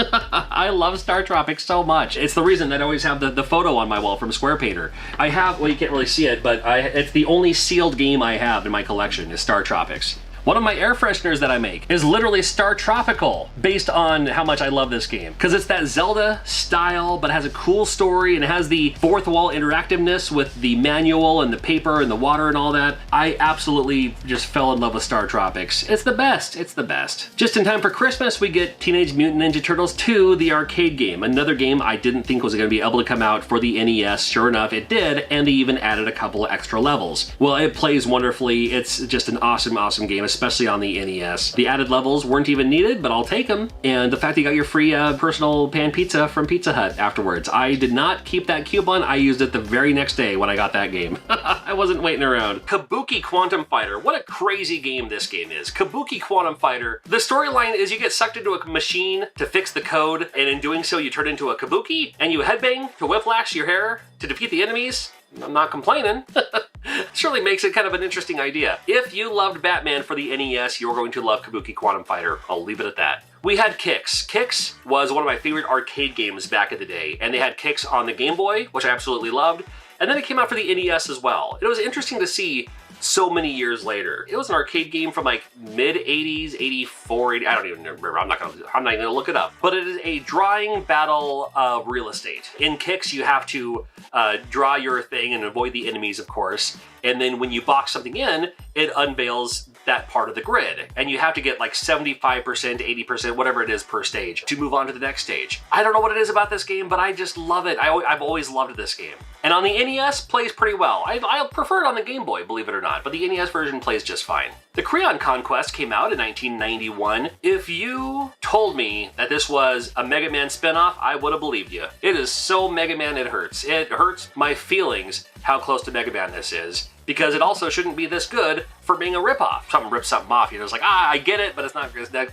This one's fantastic. I love this game. The Creon Conquest. If you love Mega Man, check it out, and maybe you did back in 1991. We had Adventure Island 2. I'm a huge old school fan of Hudson's Adventure Island, and when you get Adventure Island 2 in the mix, man, this one plays a little bit better too. Like the first one was more arcadey, level by level. This one has a little bit of that element, so you can pick up items, you can ride dinosaurs, you can do a lot of fun things. I'm a huge fan of Adventure Island, a huge fan of Adventure Island 2. So happy to see this come out in 1991. In fact, I'm so much of a fan, one of my air fresheners is Rig's Air Freshener Islands. Look at that. I gotta love that. It's like banana, apple, and pineapple. It's one of my favorite ones I have, actually. Double Dragon 3 came out. Double Dragon 3 in the arcade was the first game I saw paid DLC, if that makes sense. There was a shop you could go to in the arcade game for Double Dragon 3, and it would say, hey, if you want to unlock this move, you gotta put in 25 more cents. I was like, wow, that's insane. And I pretty much walked away from that arcade machine. I wasn't gonna do that. But the NES version doesn't play exactly like that. It's a little bit more simplified for the NES, of course. Not as good. The first one is legendary. The second one is my favorite, and the third one just kind of went off the rails a little bit, but it was certainly, when you saw Double Dragon 3, you knew you had to play it. I'm glad I at least rented it. We had Metal Storm, and it took until 1991 for us to finally experience the awesomeness that is known as Metal Storm. Oh my goodness. So you play as this robot, this really cool looking robot too. It's like this kind of chunky, not really Gundam, but it's like this really chunky style robot here. With anti-gravity, the whole game you can do anti-gravity. You can go jump on the walls, you can jump on the floor, switch back and forth, you can shoot in different directions. Great graphics, great music, great sound. Difficult, to an extent you'd figure it wouldn't be that difficult because you have so many things you can do, but it certainly amps up later in the game. Metal Storm is a fantastic one. How much would you love to hear me talk about Princess Tomato and the Salad Kingdom? Came out in 1991. Now, the first time I played it was because my sister's husband, my brother-in-law, I guess, rented the game. And I was like, I've never even heard of this game, never even seen this game looks weird, whatever. And it wasn't until I started collecting games later that I couldn't find it, and then the rest of the story, I told this story before a couple of times, but my girlfriend at the time ended up going on eBay getting it for me because she knew I was looking for it, got it for Christmas, and then we've been married like a bunch of years later. That's the summarized version of the story. But I have a special place in my heart for Princess Tomato and the Salad Kingdom. These things have all changed over the years. Look back at my videos. These things have kind of swapped out a little bit here and there, but this shadow box thingy for Princess Tomato and the Salad Kingdom, that has been there since I first started putting stuff up on this wall. The game itself, well, it's Shadowgate for vegans. It's a point-and-click style game with a bunch of vegetables. But man, it's quirky, weird, unique, and I love it. Ski or Die came out. Yeah, we had Skate or Die, now Ski or Die. Why not? I'm in the Pacific Northwest, right by White Pass, and there's a lot of skiing and snowboarding going on. I have a coworker of mine who is an avid skier, and I've been up to White Pass. I've been snowboarding like once. So I get it, but they made a Ski or Die, like Skate or Die, but a Ski or Die. Give it to them. Why not? Well, we had Bart Simpson versus the Space Mutants, nothing bigger on TV at the time than The Simpsons. And we get a Simpsons video game. And it took us back to playing Teenage Mutant Ninja Turtles when Teenage Mutant Ninja Turtles first came out on the NES. The first one, with the dam and the seaweed and all that, where like the game was like super hard and kind of not very good, but we played it because we loved it that much. That was me and Bart Simpson versus the Space Mutants. I loved The Simpsons at the time. Ay, caramba! And the game itself, not great, but I sure played a whole bunch. I had to. I didn't even rent the game. I just went straight and bought it, and then I was like, okay, well, maybe I should rent games before I purchase them just in case. It worked out okay though, because I had it, I could loan it out to my friends and check out their new games. So it was back when we had a collateral system. If I loan you a game, you gotta loan me a game. That's how that works. And since I had Bart Simpson versus the Space Mutants when it came out, I was able to use that game to trade off to, whoever wanted to check it out. Power Blade came out, and Power Blade, it didn't fly under the radar by any stretch of the imagination. It was featured front page on Nintendo Power for the time. It was cool to see because it wasn't really based on anything. There's so many games that are like, oh, Batman's great because it's Batman. Turtles is great because it's Turtles.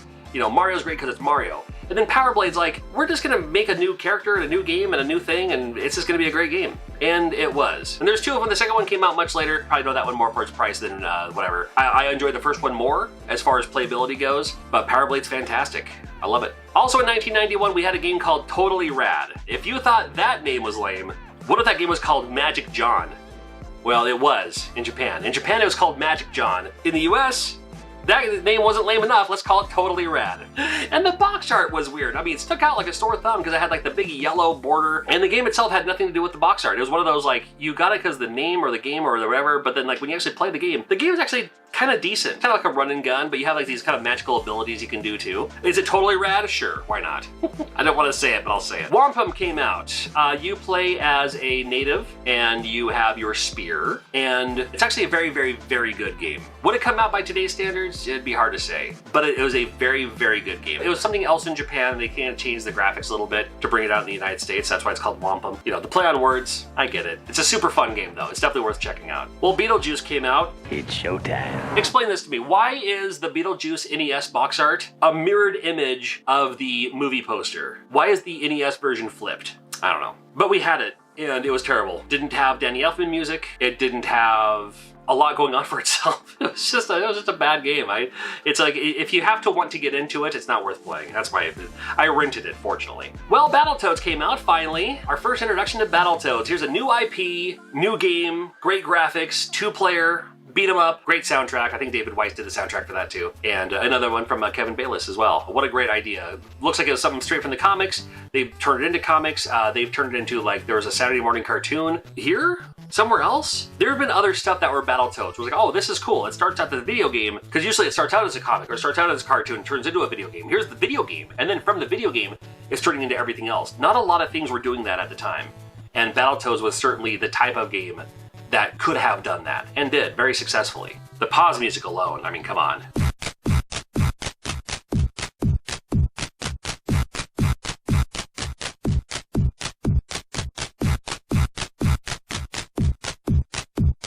There's a game called Tombs and Treasures, and Tombs and Treasures played like a PC game, but I liked the fact that it looked like a kind of game, and it looked huge. We didn't have a lot of games based on that area of the world. You know, so many games took place in New York, China, Japan, you know, Atlantis. But it would have been cool to see more games like in that area, like from where that takes place. Again, just even for like a history lesson or something. And Tombs and Treasures played very cool because it was a little bit of that point and click adventure, but you could still kind of walk around a little bit if that makes sense. We had Uninvited, so we had Shadowgate, wonderful, creepy, go through the castle stuff. Deja Vu, old school crime drama detective game, and then Uninvited. More of a modern day, but back to the creepiness. I love the creepiness. It's a game I've never beaten today. I still haven't beaten it. I got stuck on it years ago, and now that I have walkthroughs and stuff, I should go through it just to go through the motions. What a fine idea. This is the third of these, and Uninvited. It was fun to see on the NES. Little Mermaid comes out. We gotta have those Capcom Disney crossover games, and now it's time for the Little Mermaid. Do not let it fool you. This game is a wonderful game for all ages, for all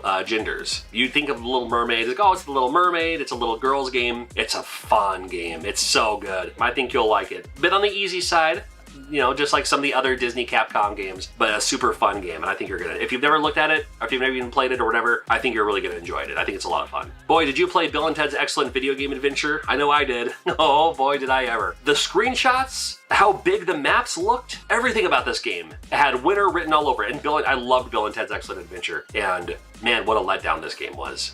I don't want to talk about it. Let me talk about Ninja Gaiden 3 instead. Ninja Gaiden 3 came out. I remember renting it, being like, oh, this is cool. This is a lot more of the same. And that's exactly what you want with a Ninja Gaiden game. Or Ninja Gaiden. Sorry, I know you're yelling through your screen right now. Whatever. I'm at least talking about it, right? You know, I didn't talk about, let me look through the list. Videomation, Frankenstein I could have talked about. High Speed, Clash Ball. There's a lot of games I could have talked about and didn't. So at least I'm talking about it, right? Just for that, I won't even talk about Lone Ranger, as much as I love Lone Ranger. I did not, actually, I will talk about it just for a moment. Lone Ranger by Konami for the NES was a game that flew under my own radar, and I never played it until about 10 years ago, when I started getting back into collecting NES games, because it was a game I couldn't find for a long time. And then when I played it, I was like, where has this game been my whole life? I didn't play it back then, didn't even play it on emulators back when Nesticle was a thing. It just kind of slipped through my finger, I don't know. So anyway, so I'll at least talk about that much. It's a wonderful game too. I love it. The Adventures of Lolo 3 comes out. This time you can play as Lala. You got the boy Lolo, the girl Lolo. Both of them play exactly the same. Doesn't matter. But this one's cool because it has more of an open world element where you can go through the stages, and then there's even bosses later in the game too, which I thought was really fun. Magic Darts came out, and Magic Darts, I remember. Like I was like, oh, it's a darts game. It's so much more than just a darts. The fact that you can play as like a monkey or a robot. Or things like that. I had way more fun than I was supposed to have with a darts game called Magic Darts. Rockin' Cats came out, which I loved because my rock station in my town of Yakima is Cats, K-A-T-S. So we have 94.5 Cats. I've actually been a DJ in that station for several years. And then we have Rockin' Cats. I was like, well, of course it's Rockin' Cats. It's the rock station. But you play as a cat with attitude, probably, because it's NES in the early 90s. I liked your gimmick of the hand. Like you have like your hand that you can kind of throw and catch things or throw things or grab onto things and grapple. It's set up like a TV station, like the different levels or different channels kind of thing. Very fun game though. It's pretty fun. Smash TV came out for the NES, which I thought was a fun idea because I loved Smash TV in the arcade, and I was like, there's gonna be a whole lot of moving sprites, but they made it work with the NES. So Smash TV, 1991. Was it the NES version that you could play with player 1 and player 2, and your player 2 controller was like your twin stick? Like one controller can control, you have to like hold the controllers sideways like this, and you can move, and then, wasn't that one? Man, it's been so long. You ever play Where's Waldo? Now, Where's Waldo, the book series, was huge in the early 90s. We call it Where's Waldo. It's Where's Wally everywhere else in the world, but we called it Where's Waldo. So, but Where's Waldo for the NES. My buddy Rob, I don't know how you do it, but man, that's his jam. There's something quirky and fun about it, and kind of, I don't know, there is an appeal to it. It's just like, well, what's it gonna happen? How can this be when you play this game? Because you can't really zoom in on the graphics. They're just what you see is what you get. And then sometimes in the later levels, like he's wearing green just because the color palette's limited, or like he's in the back of a truck or something. You know what I'm talking about? Have you seen that one before? Yeah, it's like he's getting hit by a car. It's like, oh, there he is. Okay. it's an interesting one. And the best part about Where's Waldo for the NES, the cover of the game is a Where's Waldo. You gotta find Waldo on the front cover of the game. It's awesome. Pirates came out in 1991. I knew it best as Pirates Gold for the Sega Genesis, but Sid Meier's Pirates was also huge for computers back then, and it plays so good on the NES. It's immaculate how good this game is as an NES game. It's a pirate simulator. And this is before Pirates of the Caribbean, the movies and all that. Pirates weren't really, you know, they were still kind of cool, but still trying to find their way. It was just a pirate sim. You can sail the seas and you can choose to fight or pillage, and I loved it. It's such a good game. You play it however you want to play it, and that's what I like about it. Wolverine came out. X-Men was a huge letdown, we know that. Now LGN makes Wolverine. This game's a lot better. It's not the best, but it's still worth checking out. So Wolverine, finally glad to see it on the NES in 1991. You ever rent the Barbie game out of curiosity? I'm not here to judge. There is a Barbie game on the NES. Big sprites, not nearly as bad as you would think of a video game. It's not good, but it is playable. But you can check out Barbie if you'd like.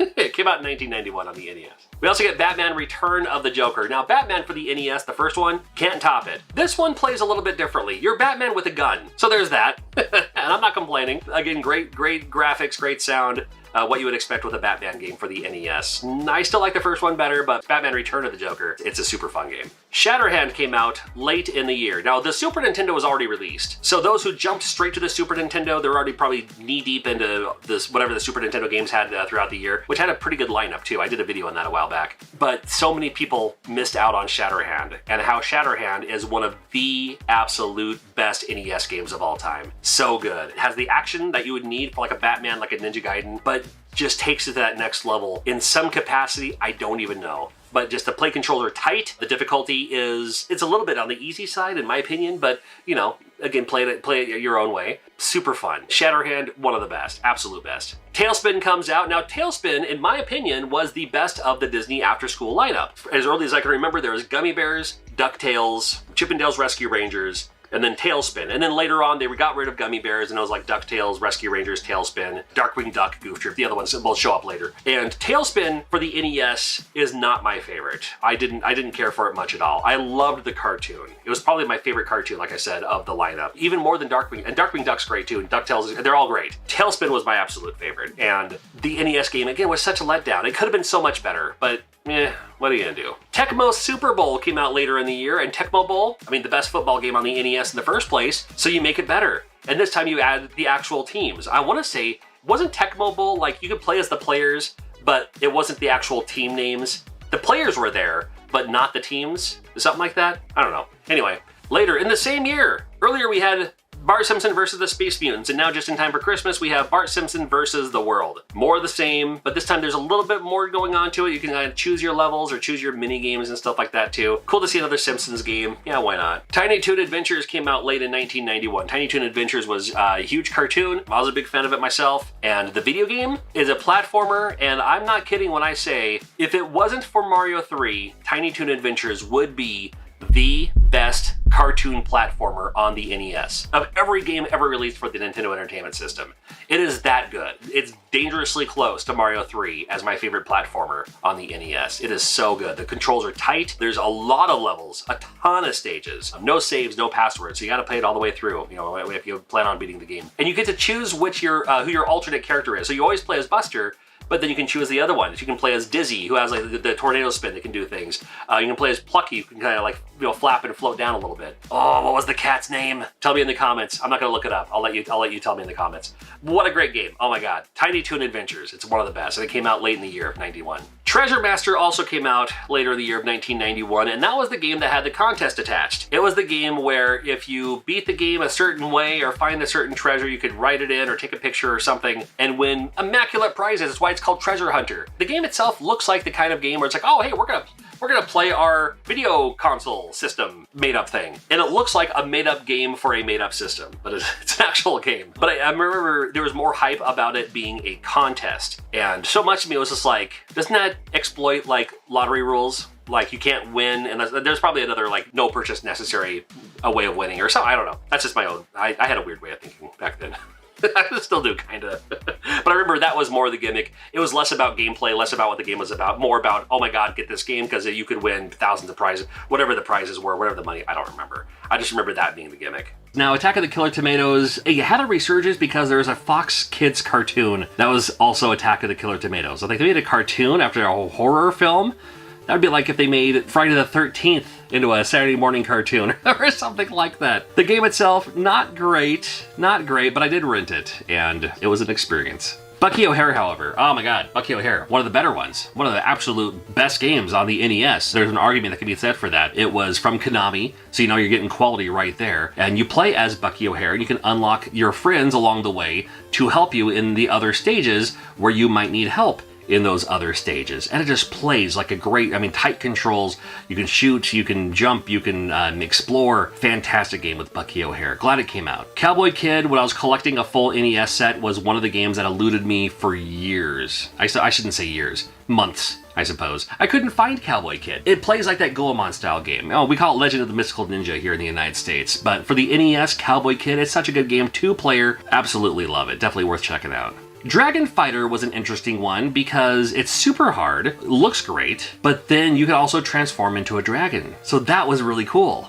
So again, we're kicking the year off with some amazing games. We're kicking the year off when there was still a budget behind a lot of the games I think they were pushing for like 1991. Finally came out in 92. So good things so far, including Kickmaster, another personal favorite of mine. Gotta love Kickmaster from Taito, where you're just, you know, sweet chin musicking all of the enemies, and then they drop items. You can choose what you want to grab. Maybe you want to grab health, maybe you want to grab magic, maybe you want to grab what can be considered items or something like that. Pretty cool to see with Kickmaster in 92. Mega Man 4 came out, and that's around when I was like, all right, we're getting a little ridiculous with the Mega Man games. And I loved Mega Man. Mega Man 1, I remember playing it at a friend's house, and then when they made Mega Man 2, I was like, they made a sequel to Mega Man? That's amazing. 3, oh my god, amazing. And then 4 came out, I'm like, this is good, but it's more Mega Man. I don't know, I felt conflicted, because it's like, I wanted to love it, and I didn't love it as much as I loved 2 or 3. I liked it, I saw what they were doing with it, and there are some people who consider Mega Man 4 the best one. Can't argue that, but I don't know. It was cool. How about that? It's a good game. It's better than most. Monster in My Pockets was a fun one because it was a 2-player simultaneous game. Gotta love the couch co-op. Well, again, we didn't have the internet back then, so every game was couch co-op if it was 2 players, but 2-player simultaneous. A little bit on the easy side, but definitely worth a rental. You'd probably be it the first time you play it, maybe. I loved Nightshade. Oh my god, I loved Nightshade. I loved the puns. I loved the point-and-click adventure style games. I loved the concept. I loved Nightshade so much. Still do today. If you haven't checked out Nightshade yet, it's worth looking at. Interesting, we had Star Trek the 25th anniversary. It was the first console Star Trek game since probably the Atari? Maybe? I don't know. Star Trek was an interesting thing. From what I understand, Star Trek was just the thing that the network almost didn't even want until Lucille Ball financed it somehow. And then because Star Trek was given that prime time eating dinner spot, then it kind of became a cult phenomenon later on. And it's funny because now we're looking at like the 50th anniversary of Star Trek, maybe even we're past that by now. But Star Trek the 25th anniversary, you play as Captain Kirk. You can choose who else you need, because maybe you need Spock with you, you need Dr. McCoy with you. There's one of the kind of episodes, if you consider the, you know, stages episodes, where you need to bring down like a biologist in the red shirt, and you're like, well, that's the last time we see this guy. Star Trek the 25th Anniversary is a game I like quite a bit. I've been meaning to go back through it and play it through again. Beat it back in the day. Haven't done it in a while. Might be a fun experience to do it all over again. Super Spy Hunter came out. You gotta understand, this is 1992. The original Spy Hunter came out in 1983, believe it or not. So this is almost 10 years later, we finally get a sequel. It's funny because like today's standards, it doesn't sound like a big deal. But now, oh my god. No, the sequel to Spy Hunter? Well, it wasn't quite the sequel to Spy Hunter. They just called it that to sell more copies. But it looked visually cool, but the way it turns corners and stuff like that, I thought it looked awesome. We have Turtles 3, The Manhattan Project. I loved Turtles 2, the arcade game, and Turtles 3, The Manhattan Project, more of the same. It was nice to have this one because Super Nintendo could have like Turtles in Time, and then the Genesis had their Hyperstone Heist. So then on the NES, hey, we also have another side-scrolling Turtles game with Manhattan Project, and honestly, it's one of the better ones. It's really good. Love to play it. Well, in 92, we get Dragon Warrior 3. You know what's funny? I don't hear as many people talk about Dragon Warrior 3 as much as 2 or even 4. I hear a lot of people who love 4, but what about 3? And this is coming from me, the guy who literally has a slime tattoo on his arm. I'm not the biggest Dragon Warrior fan. I like them. Dragon Quest nowadays, but back then it was such a grind, right? Came out in March of 1992. Something to play for the rest of the year. We had G.I. Joe, The Atlantis Factor. Now this is a game that's worth getting behind. They made 2 G.I. Joe games, and G.I. Joe, The Atlantis Factor, absolutely wonderful game. Both G.I. Joe games are fantastic, but this one, no complaints from me. If you see a G.I. Joe game, they're both great. I like the Taxon one probably a little bit more. They're both fantastic games. Ghoul School came out, and Ghoul School was that kind of rental game where you're like, never heard of this game, I don't even know this company. I mean, we know Electro Brain now, but I don't know anything about it. It just looks interesting, I'll go ahead and rent it. Out of all the games that were perfect rentals, just rent it and check it out. I mean, maybe you have it in your collection, that's fine too. It's Ghoul School. I mean, it's called Ghoul School. I mean, of course you play as a kid with ripped jeans and spiked hair and stuff like that, whipping aliens with your towel. Whatever. Star Wars The Empire Strikes Back. Well, the Super Nintendo version, it is not. The Star Wars games on the NES were always kind of little... I mean, there's some people who, like, unironically like them. I could never get into them. Even though I will say, for the record, my personal opinion, Star Wars The Empire Strikes Back is my favorite Star Wars movie, so I was excited to play this, but I rented it. That was good enough for me. TNC Surf Design, Thrilla's Surfari. Why did we need this? We didn't. TNC Surf Design, classic NES game. It was the game you played because it featured skateboarding, and we didn't have a whole lot of skateboarding games back in those days. But now here's one where you play as Thrilla Gorilla, not surfing this time, but skating, and not great, but... It existed. Well, as popular Tetris was, hey, we finally get Hatris. Also, bulletproof software from the Tetris guy, sure. But it's Hatris. You're stacking hats on heads. Alright. Toxic Crusaders from Bandai. Loved me the Toxic Crusaders. Again, I think wasn't this a Saturday morning cartoon as well? I know it came from the movie Trauma and all that too. Legendary. Out of all the Trauma films, I think Toxic Crusaders is probably the most popular. And the game itself for the NES, very, very good. Extraordinarily good. Great side-scrolling beat 'em up. Check it out for sure. Darkwing Duck was cool to see for the NES because it was along with that after-school lineup. We had DuckTales, amazing. We had Chip 'n Dale's Rescue Rangers, very, very good game. Tailspin, not so much. You know my feelings on Tailspin. I don't care for it as much. Better than I give it credit for when I first played it, but not bad. Darkwing Duck, though. Absolutely amazing. A lot harder of a Capcom game. If you're just like, oh, I love DuckTales, but you can beat it in one life. Darkwing Duck has a bit of a challenge that I wasn't expecting, but I'll take it. And I love Darkwing Duck. Loved it. King's Quest V, to me, and to many kids who grew up with the NES, who didn't have a computer growing up, King's Quest V was the first King's Quest game we played. Now, I was familiar with King's Quest, and I had a friend of mine who did have a computer who showed me King's Quest, like, in the mid-'80s. And I was like, okay, that's interesting. That looks like a, okay, I get it. But I didn't play computer games. I played Nintendo games. So when King's Quest V came out, I was very excited because, again, I love that point-and-click style of game. So it was my introduction to that. I love how there's, different ways you can die, so to speak. It was fun. I'm a big fan of King's Quest. Hey, Adventure Islands 3, absolutely legendary. Adventure Island 2, ooh, that's fun. That's more of the same. And we got a third one? Oh, I love it. Adventure Island 3 is the one that's harder to find of the 3 here in the United States. But if you find it, go ahead and grab it because it's an amazing game. It's more like the second one. The first one is more arcadey, and then 2 and 3 are more like made for NES. And then we also had Contra Force. Again, going to the first one, legendary. I mean, iconic for the NES. Super C, I'm a huge fan of Super C. I actually like Super C more than Contra, believe it or not. But then when Contra Force came around, you're just like, shut up. This is not Contra. Well, as it turns out, it's not Contra. It was not called Contra in Japan. They put Contra's name, just like with Super Spy Hunter. They put Contra's name on it just to sell copies. Just like Mystic Quest. Final Fantasy Mystic Quest. No, it's not. It's not Final Fantasy. Come on, get out of here. Anyway, I'm here to tell you, Contra Force is not a terrible game. It's not. It's just not Contra. I was a big fan of Krusty's Funhouse. I liked Krusty's Funhouse. I like those puzzle style games. I liked Lemmings. I liked things like that. And with this one, it was just unique. I liked to see which different rooms, different ways that the mice would be captured. I suppose. It's funny, I liked The Simpsons. I wasn't a fanatic. It's not a religion to me. I don't quote it every day like everyone else seems to and still seems to. Hey, kids! But I like The Simpsons, or I appreciated them back in the day for sure. And Krusty's Funhouse, absolutely excellent. Don't even need to be a Simpsons fan to enjoy it. WrestleMania Steel Cage Challenge. Well, out of all the WWE games on the NES, it's one that's a little bit more playable, but still not great. I remember, this is an embarrassing story, but this is a true story. I remember I couldn't wait to get WWF WrestleMania Steel Cage Challenge. This is already after we had Super WrestleMania for the Super Nintendo, and now I'm going back to the NES. But I was like, well, I'm a huge wrestling fan, so I gotta grab it. Went to Montgomery Ward, that tells you how long ago it was. Bought it, played through it, beat it basically the first time, and I was like, I'm not going to play this game ever again. I can't foresee myself or even my friends and I playing this game again. And it was during a time where you could literally return games, like at the store, but I was way too embarrassed to, so I had my mom return it for me. How pathetic is that? I was in high school when this came out. I was like, Mom, can you go back to Montgomery Ward? Like, next time you're there, can you return this, please? And she did, and I got my money back, and I ended up buying something else, so. Still, though. How much of a wuss was I? Good lord. It was, You know what's funny? Dragon Warrior 4 came out this year, too. Maybe that's why we haven't heard so much of Dragon Warrior 3. As people are still level grinding in Dragon Warrior 3, they dropped Dragon Warrior 4 like half a year later.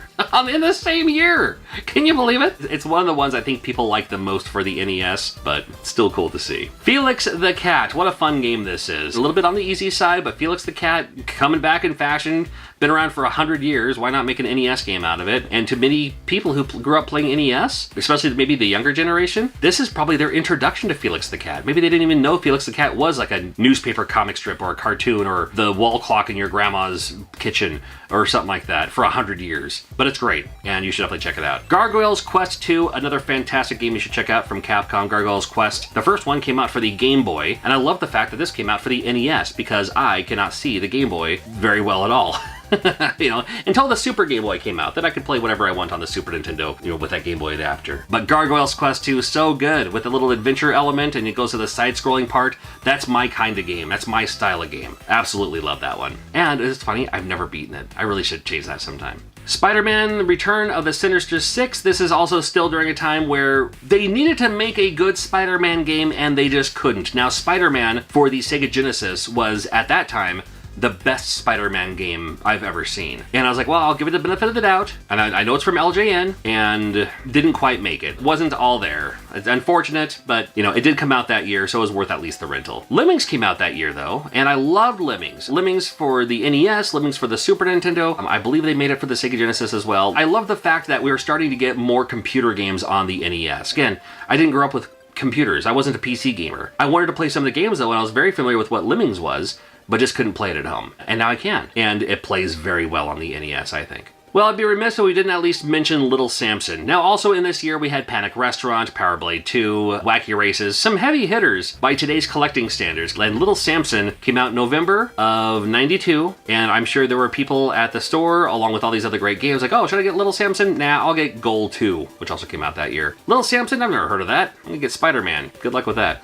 We don't know. Nobody would have known. Little Samson's a wonderful game. I'm sure you probably know it best for its value right now as far as collecting goes, but as a game itself, it's actually a very good game too. It really, really is. It's worth checking out. Prince of Persia, going back to the computer games that were coming out for the NES. Hey, we have Prince of Persia now for the NES, and it plays like the Prince of Persia I played for a moment on the computer. Gotta love that. Joe and Mac was fun to see on the NES because Joe and Mac came out about a year prior on the Super Nintendo. So it's like, oh, cool. You have the Super Nintendo version, and now you have the NES version of Joe and Mac. They don't play exactly the same, but still very good. You know, earlier in this video, I talked about Mega Man 4. Well, Mega Man 5 came out the same year too. Mega Man 4 at the beginning of the year, and then Mega Man 5 at the end of the year. Hey, for Mega Man fans, nothing wrong with that. Here's the thing though, I'm a huge fan of Mega Man 5. It's one of the best ones, I think, for the NES. Interesting that they would just have them back to back like that. Like they rushed them, I have no idea. Rushed them out, is that a pun? No. But Mega Man 5 came out later in the year, just in time for Christmas in 1992. Along with RC Pro-Am 2. RC Pro-Am 2 is such a great game, it came out too late. RC Pro-Am 2 should have come out maybe 2 years after the first one came out, and I think 1992 was a little too late for it, where it kind of just got lost in the shuffle with everything else that was going on, with all the other great games that came out for the NES during this time. Great games like The Simpsons Bart Meets Radioactive Man. This is the third Simpsons game now, third in a row, I think, from the Simpsons games. The other two, not great, in my opinion. If the play controls were better, it would be a much better game. Like, I don't mind the gameplay. I honestly don't. I wish the controls were a little bit tighter. I wish the jump button wasn't also the run button, where you have to like hold, like jump and then run and then let go and tap it again to jump, like do a running jump. No. No, don't do that to us. Tiny Toon Adventures Cartoon Workshop. I cannot tell you the hours of insanity that myself my friends, Dan Messer, I'm going to call him out by name, Char, my buddy, just all my friends at the time, we would play, Dan especially, rented it a few times until I finally actually ended up buying a copy somewhere along the way. At the time, I didn't have money to buy games, but I could rent them, and the amount of times that we rented this game was unreasonable. It's not even a proper game. It's literally an animation studio where you drop in the animation, give it a direction of what to do. You can pop up a speech bubble sometimes to make it say something stupid, and we would just do this for hours and then watch our little 30-second cartoon that we made and just piss ourselves laughing so much because it's the dumbest thing ever, which is what makes it brilliant. And I loved it. And it's still one of my favorite experiences and favorite memories of playing NES games is playing Tiny Toon Adventures Cartoon Workshop. That's right. That's a true story. The first game that was released in '93 was Batman Returns, and you'll notice a lot of these games on this list also had ports on the Super Nintendo and maybe even the Sega Genesis as well. But the NES version of Batman Returns is a little bit different from the Super Nintendo version. It kind of has its own thing going on as well. Now, it's not a terrible game. It's just interesting that we get another Batman game, this time from Konami and not Sunsoft. Now, side-scrolling beat-em-ups wasn't really the forte of the NES, but it did a few games like the Turtles games really well. And it's not the worst game in the world, I think I still prefer the Super Nintendo version, but this one I thought played fine. The trouble is, with these side-scrolling beat-em-up games, you almost want them double-player. That's the fun of it. Streets of Rage, Final Fight, Turtles, Double Dragon, of course. And then Batman is just a single-player thing. Couple cool things, though. They have, you can use your Batarang, there's a grappling hook. Not only can you jump and attack, but you can also slide and attack, so that's pretty interesting. Batman Returns, it's alright. Break Time, curious to see this as a 1993 game. And there's a couple games that came out in '93, you're like, it's not terrible, but really? At this time, there's a new billiards game, a new pool game? That looks like this? This game could have been on the Atari 2600. In fact, they had a version of pool on the 2600. And again, not a terrible game, just interesting that it came out so late. And we had games like Overlord, and Overlord graphically looks really cool. Looks really, really cool. So in Overlord, you have this orb that's all spinning around, and you have all these options and these buttons, and they're all these cool things, like futuristic, sci-fi. I don't have a clue how to play this game.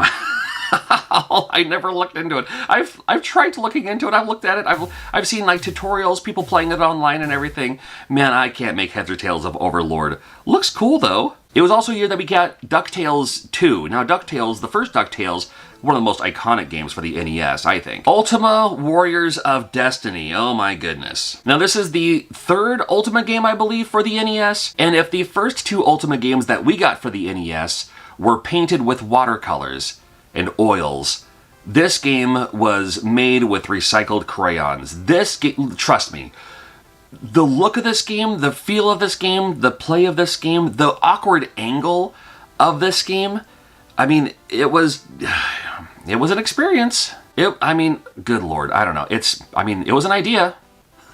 Another AD&D game, we got Hillsfar that came out in '93. And I seem to like this one kind of okay. The Advanced Dungeons & Dragons games, they're all, for the most part, kind of different, really. And this one, you can kind of feel that you can do a lot with this game.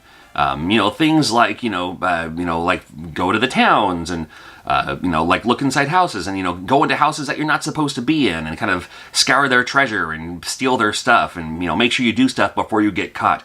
Very, Elder Scrolls for the time. Hillsfar might be one looking into. If you're just like, oh, actually, that, I could see a draw on this. Now, again, a lot of times with these NES games, almost simple is better. Just give me attack, give me jump, give me go down a warp pipe. That's fine. But when you have these epic quests like this on the NES, there might be some depth to it. We get Bomberman 2 now. Bomberman 2 for the NES. If you're a big fan of the Bomberman series like I am, exciting times because there's a new Bomberman game on the NES.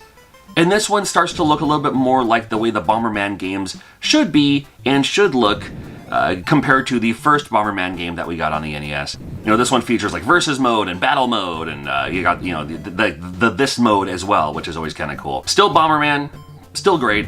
I'm almost surprised we did not get a Bomberman 3 on the Famicom, but Bomberman 2, we'll take it. And then, of course, we have all the Bomberman games on Super Nintendo and every other system, as it seems. Another great puzzle game in Fire and Ice. This is Solomon's Key 2, and this is also a great year for sequels. You know, we had Bomberman 2, you know, now we have Solomon's Key 2, but they just call it Fire and Ice. They're just going to leave the Solomon's Key name out of it for the most part. But instead of, like, you know, building magical blocks, you're building ice to eliminate the fire in each stage. It's one of those games that seems like it'd be super easy up front, like on paper, and the farther you get, the more it becomes, like, ridiculously impossible. To me, I've never beaten this game, but I've always had a fun time with Fire and Ice. Might be fun for you to check out. Zen Intergalactic Ninja. This is a Konami game that nobody ever talks about. Now, it's a game admittedly I didn't play growing up. I don't remember seeing it for rent at my local video stores. I never had it back when I was still, you know, grabbing these NES games where people were getting rid of them in favor of the newer consoles. But later in life, I did pick it up and I did grab it, and man, what an awesome game this is. I wish this game would have come out in '91 so more people would have experienced it. It has kind of that weird isometric view, at least for some of the stages. Not all of them, but it's cool that it gives you, you know, mixes it up a little bit. And in the magazines, I remember seeing this game, and for the most part, these were the photos I saw in the magazines, were kind of this view of the game. But just classic Konami action style of a game here. In these isometric stages, I die far more falling than I do from the enemies themselves. But they also do have these kind of side-scrolling stages too, which is kind of nice. So again, mixes up gameplay a little bit. So yeah, Zen Intergalactic Ninja, what a great game. This is one of the premier games that came out in '93 that, man, just not a lot of people talk about. Kid Clown in Nightmare World. That's right, Nightmare World on this one. This is from Kemco.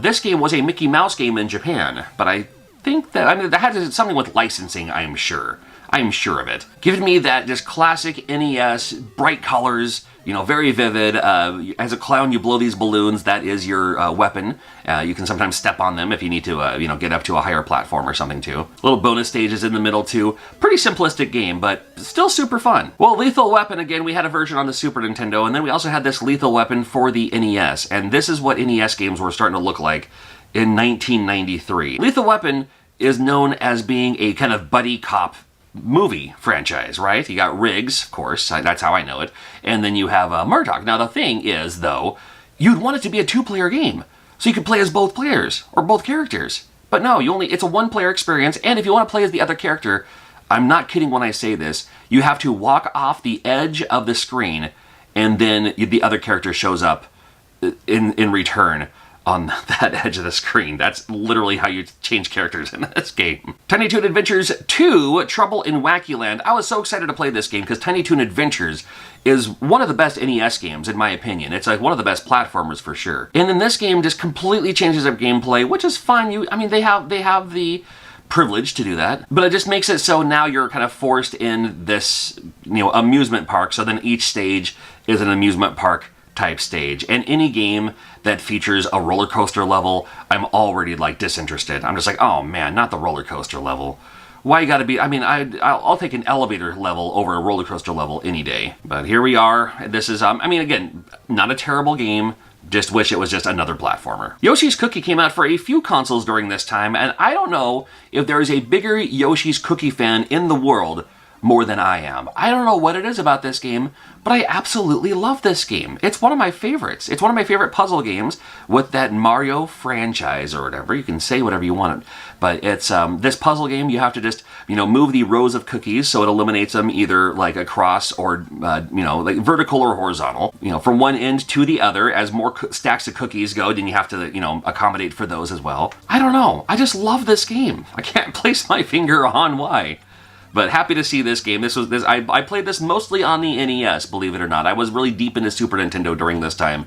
I believe they made a copy for Game Boy as well. This is the year that we did get Kirby's Adventure. Again, one of the greatest Nintendo games of all time. And it was unfortunate that a lot of people may not have played this so much because, again, 93, a couple years after Super Nintendo came out, sometimes, you know, people were already into Super Nintendo or deep into Genesis, or they were just kind of growing up. You know, they had the NES from back in their day, and then you figure, you know, about however many years later, you know, 3, 4, 5 years later, maybe they've moved on by now. I don't know, but I hope they didn't, because Kirby's amazing. And then we have a sequel to DuckTales? Well, this one came out later. I was hoping that we'd get a sequel to DuckTales on the Super Nintendo. That would have made more sense to me, but here we have an NES version, and if you loved the first one, you're going to love the second one. It's more of the same.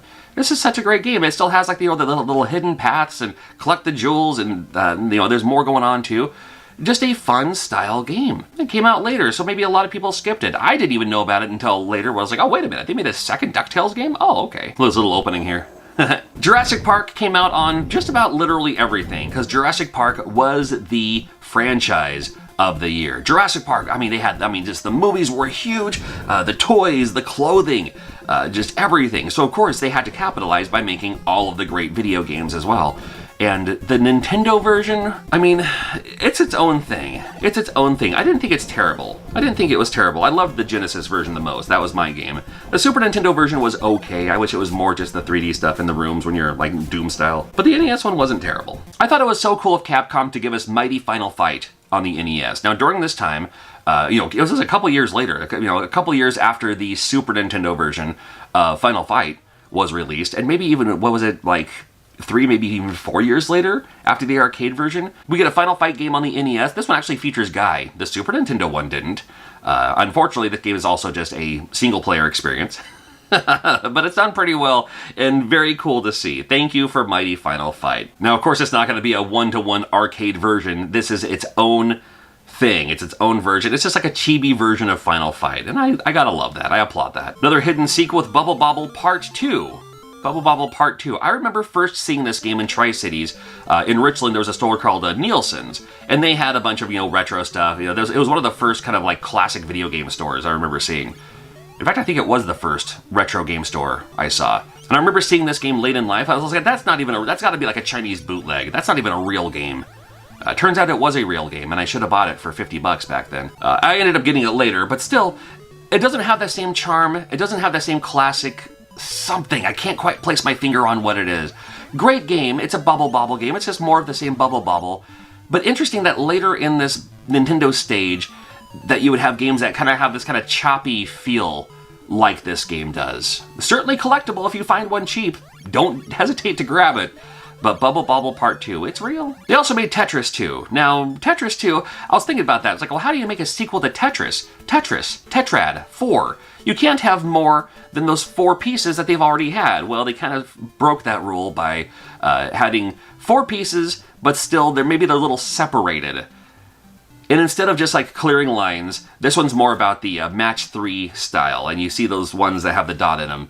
You have to match the ones that are flashing. And then that eliminates those ones too. So different kind of gameplay style with Tetris 2. I actually enjoy this game quite a bit. And the fact that you can do 2-player as well, that was great. Because the NES version, you'll remember, wasn't only a 1-player experience. This should have been a 2-player game. The Tengen version was 2-player, but we had Tetris 2, 2-player. There you go. And you can also play versus the computer, which is always fun. If you can believe it, Miss Pac-Man came out on the NES in 1993. 1993. We finally get Miss Pac-Man that came out in the arcades 13 years prior, which doesn't sound like that long of a time, but at the time it seemed like an eternity. Just even for the NES, I'm just like, trust me, I ain't getting Miss Pac-Man. There's Miss Pac-Man on everything else, and this may have been during a time where they're like, hey, you know what, we're going to release Miss Pac-Man on the Super Nintendo, on the Sega Genesis. Yeah, we'll put it on NES too. It's probably during around that time. Ren and Stimpy was such a great cartoon for the time. It was so off the wall, so insane, so wacky, so random. Now everything tries to be random like this. The writing was funny and the characters were funny, and they made an NES game, and they other games for other consoles too. The NES one, as you know, a lot of these licensed games aren't the most games, aren't the best games, but this was one I still had to at least rent. I remember renting this at least a couple of times and being like, I knew what I was getting myself into. I get it.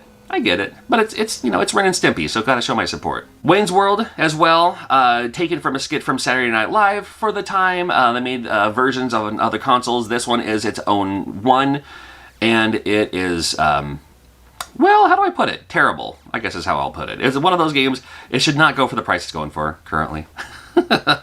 but fans of Wayne's World, yeah, they made a version on the NES Why not? Why not? There you go. Got a new WWF game. This is King of the Ring now for the NES. At this time, there was already, like, we had, you know, wrestling games on the Super Nintendo and on the Genesis, and now, hey, here's a wrestling game for the NES. So I remember I did purchase this game when it first came out, because I had to grab it. I was a huge wrestling fan. And not great, but, you know, just, it's one of those, especially during this time, I mean, whenever you think of like pro wrestlers and WWE and everything like that, you're just like, oh, you know, here's the wrestler and here's their character and here's their story and then here's their finisher. You know, because every wrestler has like their own signature move. Unfortunately, with these WWF wrestling games, they don't have a signature move. There is like they all, you know, there's no anybody can slam Yokozuna. Nobody has like, you know, their finishing move and stuff like that. But here we go. Curiously, we got Indiana Jones and the Last Crusade. This is the second one. They already had an Indiana Jones and the Last Crusade from Taito. And now we have Indiana Jones and the Last Crusade from Ubisoft. And this one looks and feels like it could have been for like Game Boy Color, maybe Game Gear. I don't know. It's not great. The Taito one, I think, plays better. It's just so, it's interesting. I don't even know how they got away with it. It's interesting that for the NES, there are literally 2 Indiana Jones and the Last Crusade themed games. And they're both titled the same, and they even both have a very similar box art. However, this was the latter of the 2. This is the one that's more collectible. But man, we got it in 1993. Bonk's Adventure being one of them. I loved this game on the TurboGrafx 16. Interesting to see this also on the NES. And when it came out for the NES, I was like, really, Bonk? I mean, like, we already have that on the TurboGrafx 16. Why are they releasing it now on the NES? Well, I mean, they did. To collectors by today's standards, I'm sure they're glad they did. And even though the TurboGrafx 16 version is still the optimal version, this one plays extremely well. It's definitely worth checking out. Bonk is one of those mascots that could have released a ton of games by now. There's a few Bonk games out there. This is the first one for the NES. They released a couple of them on the Super Nintendo. Maybe like on Super Nintendo, then Super Famicom as well. It plays great. It plays just fine. It's Bonk's Adventure, and it's on the NES, and it's one to look out for. Chip 'n Dale Rescue Rangers 2. That's right, there's a second one. First one was great. They also made a DuckTales 2. That one came out earlier. This one is Chip 'n Dale 2. And unlike DuckTales 2, DuckTales 2, this one plays slightly different than Chip 'n Dale Rescue Rangers 1. It plays a lot the same. I mean, it's basically the same. It just feels different. It feels like it was programmed by someone else. It feels like the original team couldn't. So that, well, hey, let's hire the very best team we can to come up with the same idea. And it is a lot of the same idea. It just doesn't feel the same, if that makes sense. I've always loved the NES games, especially back then, that you're like, you know, smaller than life. You know, so like everything's like super big. You know what I mean? And it's still the same idea where you can pick up the boxes and you can chuck them at your enemies, or you can like duck and hide in them, and of course if they hit you, then you know that counts as taking damage. Some familiar characters along the way too that you'll remember from the cartoon. One of my favorite cartoon series of all time, really. Has the kind of fun boss battles as well, you know. And it really is a totally decent game. What this game does have that Chip 'n Dale 1 doesn't have is once you're holding a box and walking for a few steps, it starts to glow, and then that way when you throw it, it becomes a stronger throw. That's kind of fun. I still prefer the first one. Second one's really good. Alfred Chicken is a registered trademark of Twilight. Now, I'm not exactly sure what Twilight is, but Alfred Chicken, it's okay. I mean, it plays like a game from the UK. It just has that European feel to it. Great animation, pretty fun game. I mean, it's okay. It doesn't feel like a 1994 NES game. Like, I could have seen this game come out around the same time as a Dash Galaxy and the Alien Asylum, you know, somewhere around that era. Got thunder happening outside. I'm on the fence about this game. When I think of this game in retrospect, I'm like, it's not that great, honestly. But when I play this game, even when I'm capturing my own footage here, I'm like, this is actually a pretty fun game. It's actually pretty decent. I wouldn't mind streaming this on Twitch sometime. But then when I look at it in retrospect, I'm like, there's other games out there. But when you play this game, it's actually okay. And I love the animation in this game too, so. Yeah, Alfred Chicken. If you're not familiar, it is an actual NES game that came out. Can't get enough of the Teenage Mutant Ninja Turtles. Here's Tournament Fighters. Now, Tournament Fighters was released on the Sega Genesis, as well as the Super Nintendo, as well as the NES, and all 3 games, to the best of my knowledge, they came out, like, at the same time. Like, within a month of each other or something, right?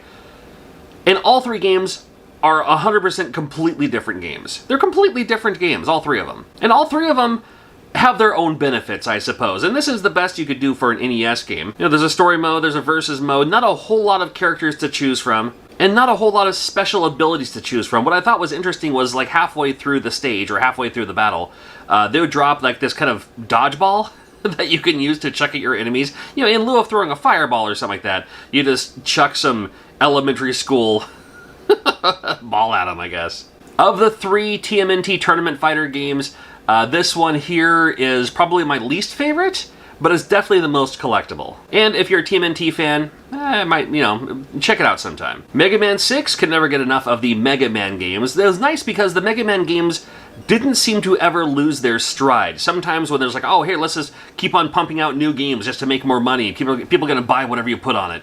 The Mega Man games have always been pretty consistent with how great the games were. This was a fun idea too. This was during that time where people would actually submit their idea for robot bosses and it would become an actual robot boss in the game. What a great idea. I wish Mega Man would go back to doing this. I would love it. I'd love it if they could. Capcom, can you make that happen, please? I'd appreciate it. Interesting to note that this Mega Man game, Mega Man 6, was actually published by Nintendo. Now, it's still made by Capcom and everything, but we can look on those lists, it was a Nintendo published game. I just thought it was kind of interesting. And aside from that, it's just a Mega Man game through and through. Everybody has their favorite games, whether it's Mega Man 2, Mega Man 4, whatever it is. Mega Man 6 to me falls right in the middle of the Mega Man games of, like, you know, where I would rank them, like 1 through 6. Right in the middle. This totally decent, totally worth playing. Love this one. Mickey's Adventures in Numberland. People are like, oh, wait a minute. You know, people have NES systems. You know, the kids who grew up with them are now dads and they have kids and they want to pass some games along to their kids or whatever.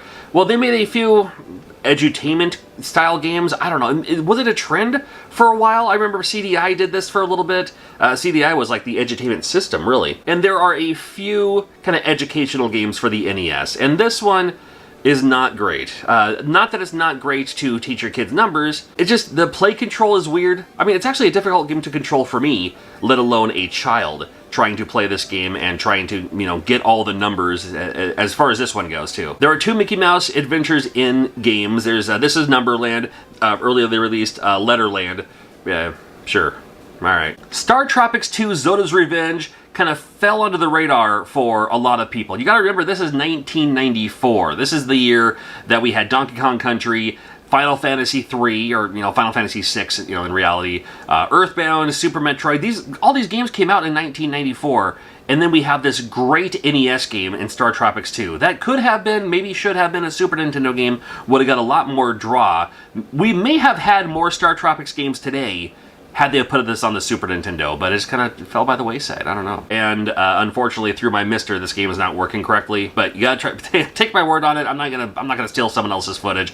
It's an awesome game and 100% worth it. Love this game. Chronologically, then we get Mario's Time Machine. It's another edutainment style game. You're not going to die as Mario. I remember first playing this at a kiosk in Blockbuster Video, of all places. I was like, oh, they're still making Nintendo games? Interesting. I played this for like a couple of seconds. I was like, ooh, that effect looks kind of fun. Wish they had those in their earlier Nintendo games. Curious game, because like you get your item, and that item represents a year. You have to go to the correct year to use whatever item you found, and that's the point of the whole game. And of course, in each world, if you don't go to the right world, that's fine. You can go back and, you know, try again later. But getting the clues in those worlds, it'll tell you what items you need to bring back. And if you don't, just keep trying until you get it right. Again, an educational style game in Mario's Time Machine. They had one for the Super Nintendo as well. The Super Nintendo one plays a little bit different. And this is the NES one. The Jungle Book got another Disney game in The Jungle Book. In '94, did The Jungle Book come back out on VHS, I think, during this time? Back when they had the whole Disney Vault thing. Well, they made Jungle Book for a few different consoles as well, and the NES one actually has some great animation, and it plays very well too. Big fan of the Jungle Book for the Nintendo Infotainment System. It just plays like a great game. It's one of those games I wish it would have come out a little bit earlier, so I could have enjoyed it more. Because again, during this time, given the option, oh, Jungle Book, do I want to play Jungle Book? Sure, what am I going to play it on? Well, it's not going to be on NES. I'll grab the Super Nintendo version, I'll grab the Genesis version. Why would I play the NES version? Well, I did. It took me a couple years to get to it, but I finally did. Yeah, it plays fine. Oh, the Flintstones, The Surprise at Dinosaur Peak. If we could all go back in time and pick up 2 copies of any game, this one may be at the top of the list. Most people know this game today, by today's standards, as being one of the most valuable NES game. One of the for a while there, it was the most valuable as far as not stadium events. Pretty sure Little Samson goes for more than this does now, but for a while this was the game. So most people know this game because of its value. I know this game because it's an actually fun game. It's actually a really, really good game. And it's definitely worth checking out, even through emulation, whatever, however you need to play these games, trust me, play this game. There's 2 of them as well. I mean, the other Flintstones games was really good too. This one's really fun. You can also select between characters like on the fly too. So, you know, you have someone like Fred who can climb up things, and then there's Barney who can, you know, go up the pipes and stuff like that. I didn't show footage of that in this video. You know, Fred has the club, Barney has the slingshot. Not an easy game to find by today's standards, but you have lots of ways to play this game, and it might be worth looking at for you. One of the late release NES games that you can afford, it's the Incredible Crash Dummies. Not great. Not great. There's a couple of Crash Dummy games. The one for the Super Nintendo also plays completely different than this one. What a great marketing ploy for just a simple, like, don't forget to buckle your seatbelt campaign. They took a PSA ad campaign and they marketed it so well to a great degree. I wish they would do things like this today. I mean, the whole idea of the Incredible Crash Dummies was they were crash dummies that were encouraging you to buckle your seatbelt. It would be like if they made a Got Milk video game that was all about drinking your milk. But instead, we got the Incredible Crash Dummies. The NES one, it's not the worst game in the world, and it's actually probably one of the better LJN games. But it's still pretty rough. It's still a little difficult. I mean, I just, you know, play wise and stuff. Wario's Woods, 1994. My goodness. Now this is another one of those games that also came out for the Super Nintendo. Did it come out for Game Boy? I think it did. And it came out for the NES, and the NES version plays very well once you know how to play this game. It's a match 3, so long as one of those 3 is a bomb. But you can create a whole string of these things to blow up and bomb, and go from there. I like this game because it features some of the other characters. Now this is it the first NES game that has Wario in it? I think so. You have Birdo up in the corner, bringing Birdo back from our favorite Mario 2 game.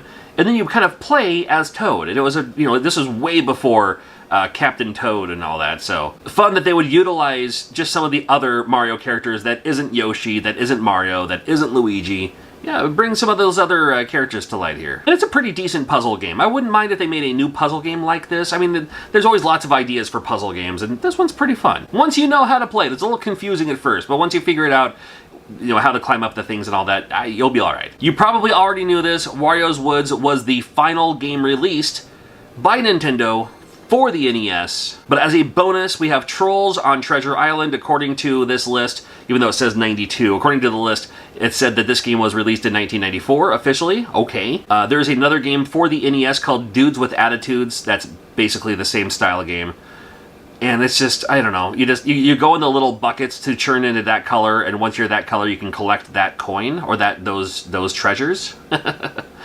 Treasure Trolls make a resurgence about every 15 to 20 years, and they become popular again. And this is during that time, and then of course it came out later when you got the Trolls movie. Yeah, so give it another 10 years or so, I bet you will see Treasure Trolls back on store shelves and all that. Now, we call these games unlicensed games. However, by today's standards, we'd call them homebrews, we'd call them indie games. There are still people making new NES games today.